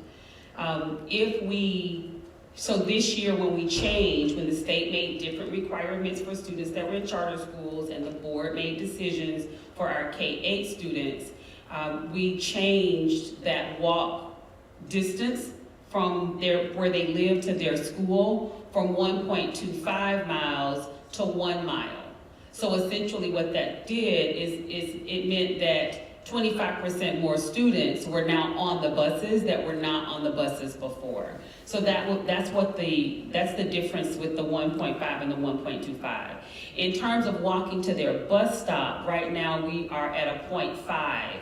So students we're closer in some areas, but students can walk at least 0.5 miles to get to their bus stop. We had been a little more accustomed in the district to what appeared to be almost curb to curb for everyone, not just our special needs students. So this year when optimization went into effect this year, if you recall our previous conversations, students had to walk farther than they had to walk previously. And that was one of the reasons, because it was bringing them to a central location versus the curb to curb the service that the district had been able to provide previously.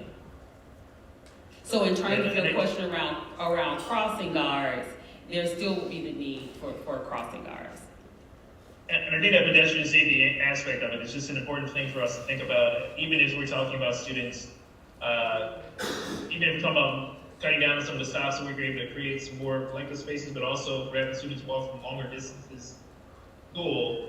Again, just recognizing that we do have a shortage in our crossing guards. I'm not quite there, Ms. Bolden, on bringing them into the district quite fully yet, as you are. Thank you, Mr. Craig. Thank you, Superintendent. I know Ms. Bolton has another question. I'm going to go real quick because I haven't gone yet, and then I'll pass it to Ms. Bolton. I just wanted to say, I won't repeat colleagues, but I echo support for the two-tier. It feels like a great place to start, gives us more flexibility and is lower risk. I really appreciate the merging of expert opinion and community feedback, and I'm excited about a next round of that based on board input with even more community members. So thank you for doing that. My only question was, I thought that the presentation from Formative did a nice job of sizing the financial impact of these different changes. Are we able to size the impact in terms of on-time arrivals? Because I would just co-sign what my colleagues have said, or I'll speak just for myself, I would be willing to save a little bit less if it meant that we could guarantee we were getting more families to school on time. And so I wondered if you could speak to that for just a minute. So I can speak to it, but I'll have Carl to speak to it first. The question was around a little more guarantee for on-time performance with the two-tier system and what the recommendation would be around that. Sure. So, I wouldn't be in a position to make guarantees, and we couldn't do analysis to see precisely what on-time performance would be, but that's to say that the two-tier system, again, depending on the width between the tiers that you chose, would give you more slack and more opportunity to be more assured of on-time performance. Whereas the tighter windows that would be required in order to pull off a three-tier system would mean less slack, less time between tiers necessarily, most likely, fewer choices to make when making pairings of routes. And so that just means more chance that some routes you have to make suboptimal pairings. That is to say, it'd be harder to get from one school to the next. And if you just think about the more steps in the process you have from the first tier to the third tier, the more opportunities for just normal variability and failure there would be, or we'd say more failure modes would be possible between the first tier and the third tier. You would probabilistically have lower performance in the third tier naturally, whereas in the two-tier, you have fewer failure modes between the first tier and the second tier. So I could say all things being equal, even with an equal spacing, you would have a better chance for robust on-time performance with a two-tier. And then to further that and give you more slack, you could actually have wider a time window between the two tiers versus the three-tier, which would give you better assurance of being able to have very strong on-time performance. The only other thing that I would add here is we do have in policy, I believe it is, or I know it was board decision with the healthy start times, and I do think that that's in policy. And so that means that we automatically know that with the 8:40, if we go with an 8:45 start time, for example, that's going to include our high school students. So we have schools now that are in different places when it comes to that. So after Board Member Bolton and after I answer that question, I will then give some summary for what I see as the next steps to make sure that the board is in agreement with that, because that's how we would begin to move forward to then bring information back by the 10th for an overall decision. Thank you. Ms. Bolton. Just two things real quickly, and I think this first one comes out of finance, where we need to see the list and the cost of all the different kinds of transportation that we provide. I think that's been an assignment or something, and I know you've been working on that, is that this is getting to and from, and then all these other things, as Member Weinberg has said about athletics or health checks or field trips, to your point. So I think it'd be helpful for everybody to see that list and the cost.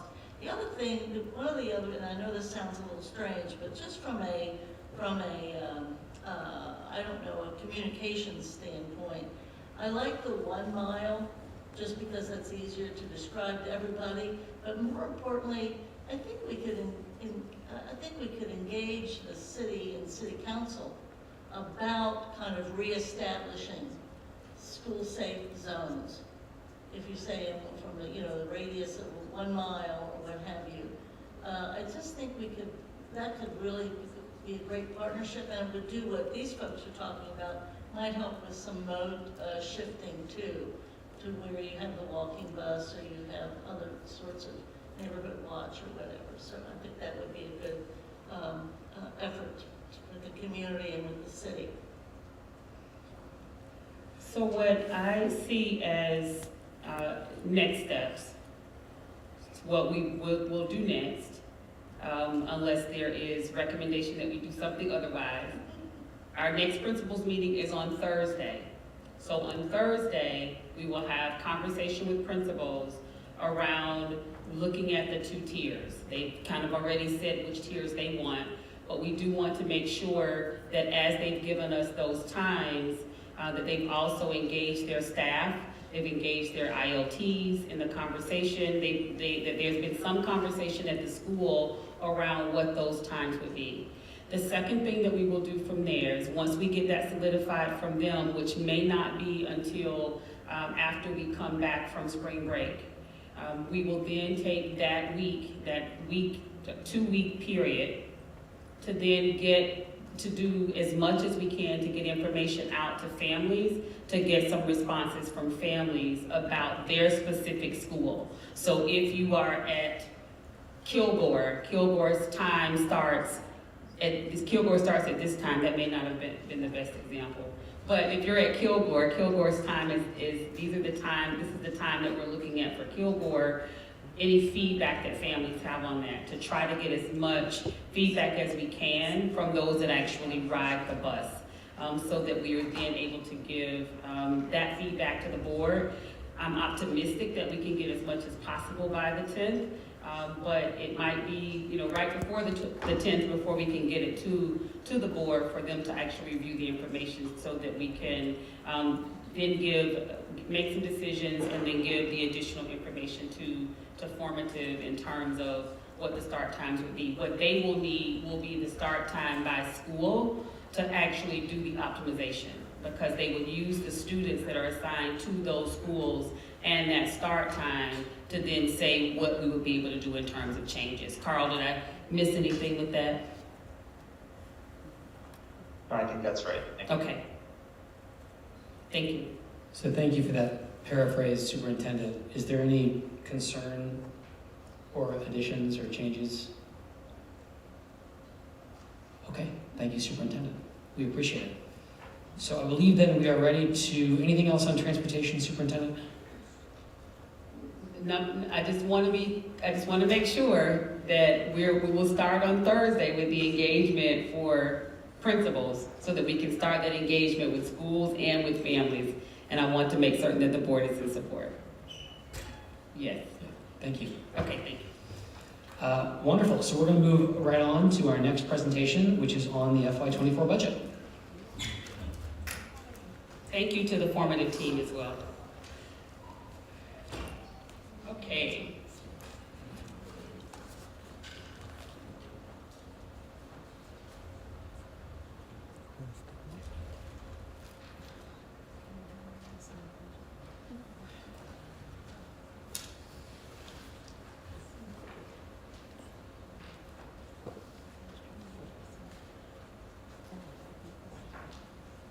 Okay.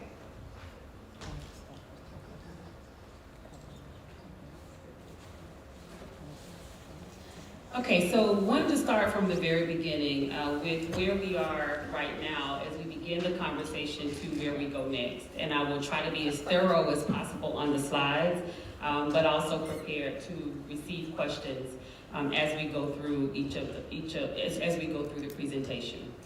So this school year, for the 22-23 school year, we had 299 vacancies. Of that, 170 were covered by long-term subs. We had about 15 specialists, and that was specifically reading specialists and other staff coaches that went into 15 positions to get to that 170 that was covered. After that, we had 129 that were still vacant as of the end of the school year. And that's a combination of core vacancies as well as the overall vacancies that we had for elective classes, so forth and so on. So I'm going to have, I know there's been a lot of questions that have come up about this particular slide, so I am going to ask our treasurer if she will just talk through this one again, because it has been one that's been referenced fairly often. Good evening, everyone. So I wanted first to address the list of budgets that President Sellers referred to. And she is right that the budget values have gone down, but because of the fair funding formula that was adopted at the end of June of 21, so it would have affected the 22 school year, with a funding formula removed pass-through tuition funding. So immediately our revenues are and our expenses dropped by $87 million. So if we took that fiscal year 21 budget of 625 and removed the impact of the pass-through funding, our restated budget would have been $538 million. And so it's a lot closer to that $565 million that we're looking at. For the last 2 years, we have intentionally allowed the budget to be higher than our annual revenues because of strategic investments. One of those being the growth of the Preschool Promise funding. So we increased this year's budget by $4 million because of the budgets. Those needs have grown beyond the $15 million revenue. We also increased this year's budgets to help the new superintendent start her new initiatives. And we also were holding on to staff members that we would normally have not held on to because of the drop in enrollment. That was a conscious decision to hold on to staffing to support what we believe to be a temporary reduction in enrollment. So if you recall, prior to COVID, we had almost close to 36 students. Now we've been rebounding, but not as quickly as we'd anticipated. So that's why the budget looks like such a dramatic drop. The board has given us guidance to produce a balanced budget, which balanced to the revenues that are forecast in the general fund. It's $565 million.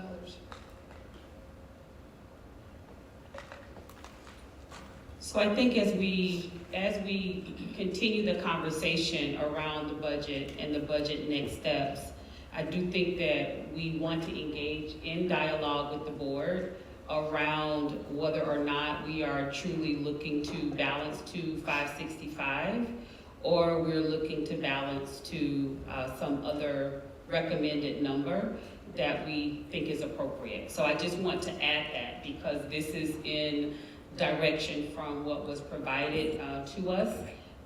So that's where the 565 is coming from. But if the board gives us different direction, then we will definitely operate within that different direction. So strategic alignment is necessary for transformation. And I will say that in terms of thinking about the budget and transitioning into the district in May, we worked through the budget that was already there and available.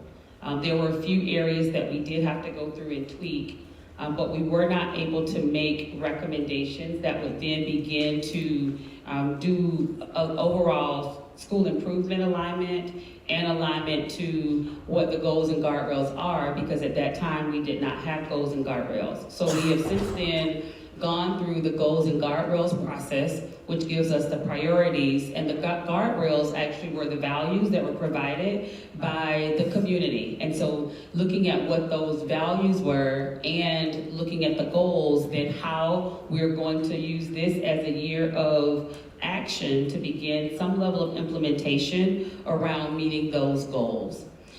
In process is the development of the strategic plan, and we know that that is twofold. The strategic plan, one, that allows us to align with the goals and the guardrails. And the other is the work that the board is doing and beginning to do around the creation of vision, mission, and really where we're looking to see our school district in the next 3 to 5 years in terms of forecasting.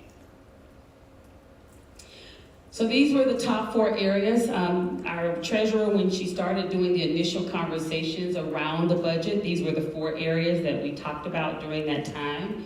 And it was, again, sustaining staffing, looking at the staffing formulas that were used, and beginning to transition as much as possible out of ESSER-funded roles.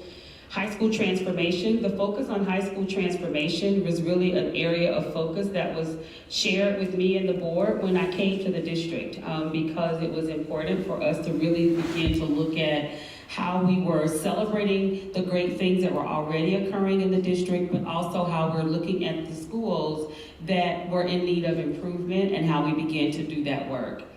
The high quality instruction, the district had done a great job of selecting high quality materials that were aligned to standards for students. And teachers have done just a really good job, even in this year, of beginning to realign with professional development. Professional development, in many instances, as was given in terms of feedback, had to be halted because of COVID. And so the kind of professional development that the district had been accustomed to collectively and what teachers had received collectively wasn't there. And so it's beginning to bring that back so that they can then really utilize the resources that are available to them in the classroom with students to get to that level of instruction that's so important.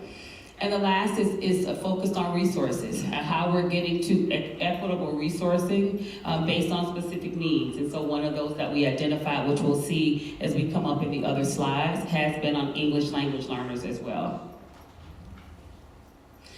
So the budget and staffing process was formula driven, and just to review the process, we started with projected enrollment that is run by our IT team, and IT and enrollment, and they do that based on historical information as well. And then the staffing formulas. We share the staffing formulas. One of the things that has been brought to our attention as a part of those formulas, and in many of the conversations that we've had with President Sellers, is in some instances we found that there was a staffing formula, that the staffing formula was provided, and that's how the positions were done. And then there was a recommendation to leave the positions in place. So in some instances, there was the staffing formula that's the same as last year, but we have found a few instances where what was in the formula did not match what was in practice in the building. So to our treasurer's point, there was staff that, based on the formula, there wouldn't have been staff in that area, but when you actually go to the school, the staff was still there, and that was a decision that was made to do that previously. And then we considered principal's appeals as been a part of the process, or the previous process for the district, and then updated staffing allocations, and then after that, providing information to finalize the non-personnel budget. And we are saying non-personnel budget because we use a staff allocation model, which means our schools are given staff numbers. They're not given monies for staff. They're given monies for non-personnel budget. The appeals criteria, which I did provide the information for the board for the appeals, the way that we did it prior to the pause.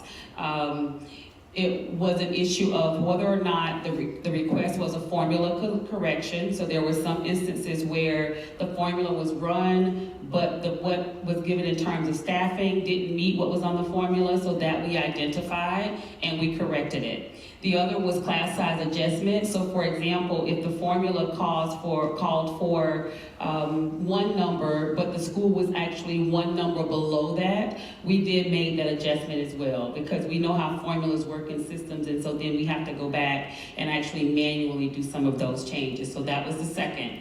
The other was school improvement expectations. So if we're talking about a particular area that is involved in school improvement and the recommendation is coming from the school, and that's something that we feel that we could fund during that time, that was a recommendation that we said yes to.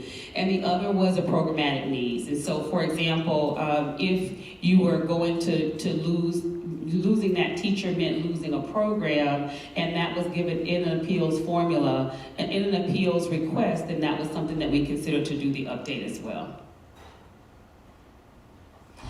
So there's been conversation around a loss in positions and a loss in actual roles. And so really wanted to make sure that we shared this and did have this conversation with President Sellers as well, at least around the counselors and social workers. So while the number of positions may change per the formula, there is not a net loss of staff due to current vacancies. So if we look at where we are currently, for this school year, the first column represents the number of positions. That's the first one.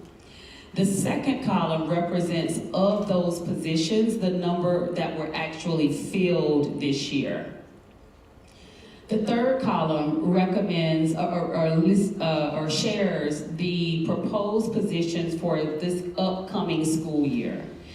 And the difference is the positions from what was proposed in positions for this school year and what was proposed in positions for the current school year. So one, we have positions that we're looking at for next school year, so that's in column C, minus what we have in column A, which were the positions that were allotted for this year. The difference is what would then be left for us to actually fill if those positions were to remain the same. So for example, for school counselors, this current year, we had allocation for 60.2 school counselors. Of those 60.2 positions, 59 of them were filled. So that means that we had almost one that wasn't filled in terms of that. For this current year, the proposal for school counselors is 64. So it's an increase from the school year that we're in right now. So for school year 24, which will be next school year, the proposal is for 64, wherein this year the proposal was for 60. The number of vacancies were 60. So that gives us a difference of 3.8 positions to the plus that are allocated this year over, and I'm using this year in terms of this upcoming year. So that's allocated for the upcoming year versus what we have for this school year. And then when we look at what's currently needed, when we add those together, that would give us five counselors that we need already if we fill all of our positions. The second, along the same lines, the second would be social workers. So currently, the number of social workers that we have that for positions are 69.6. Of those, 60 of them are filled, so 9.6 of them are not filled. This year, the proposal is for 67, and that's only based on the model that is used for allocation. That goes specifically based on the number of students.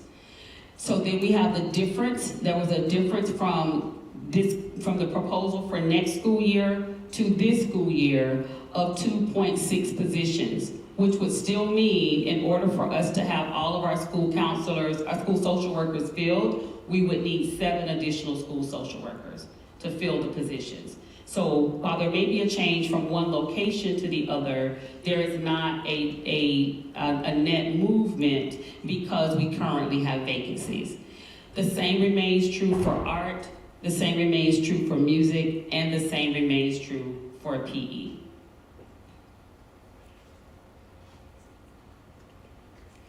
So this is just the format that we used for the appeals decisions. Once we went through each of the areas for each school that sent out information for or a request for an appeal, we went through each one of them, sent the ones back based on the breakdown of why it was approved versus why it was denied in terms of that appeals at that point.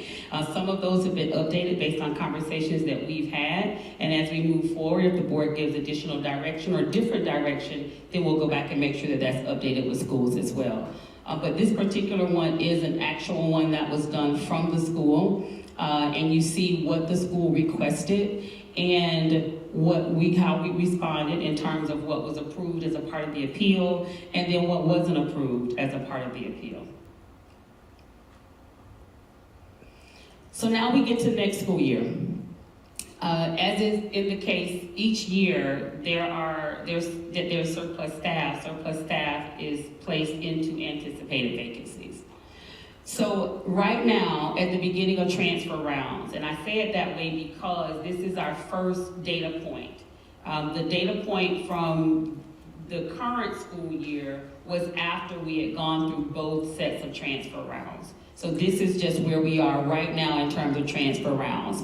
So at the beginning of transfer rounds, there were 239 vacancies that took into consideration the vacancies that we already had and any other vacancies that were created by individuals sharing that they were resigning, individuals that were retiring, or new positions that were being added as a part of the allocation process.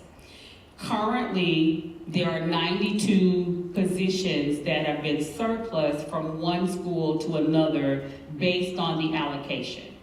So essentially that means those 92 positions will go into what would come off of the 239 positions, which would currently leave us 147 positions remaining. So the surplus individuals that are being moved from one school to another still have a position. It's just not at the school that they're currently in unless we're giving additional directives by the board.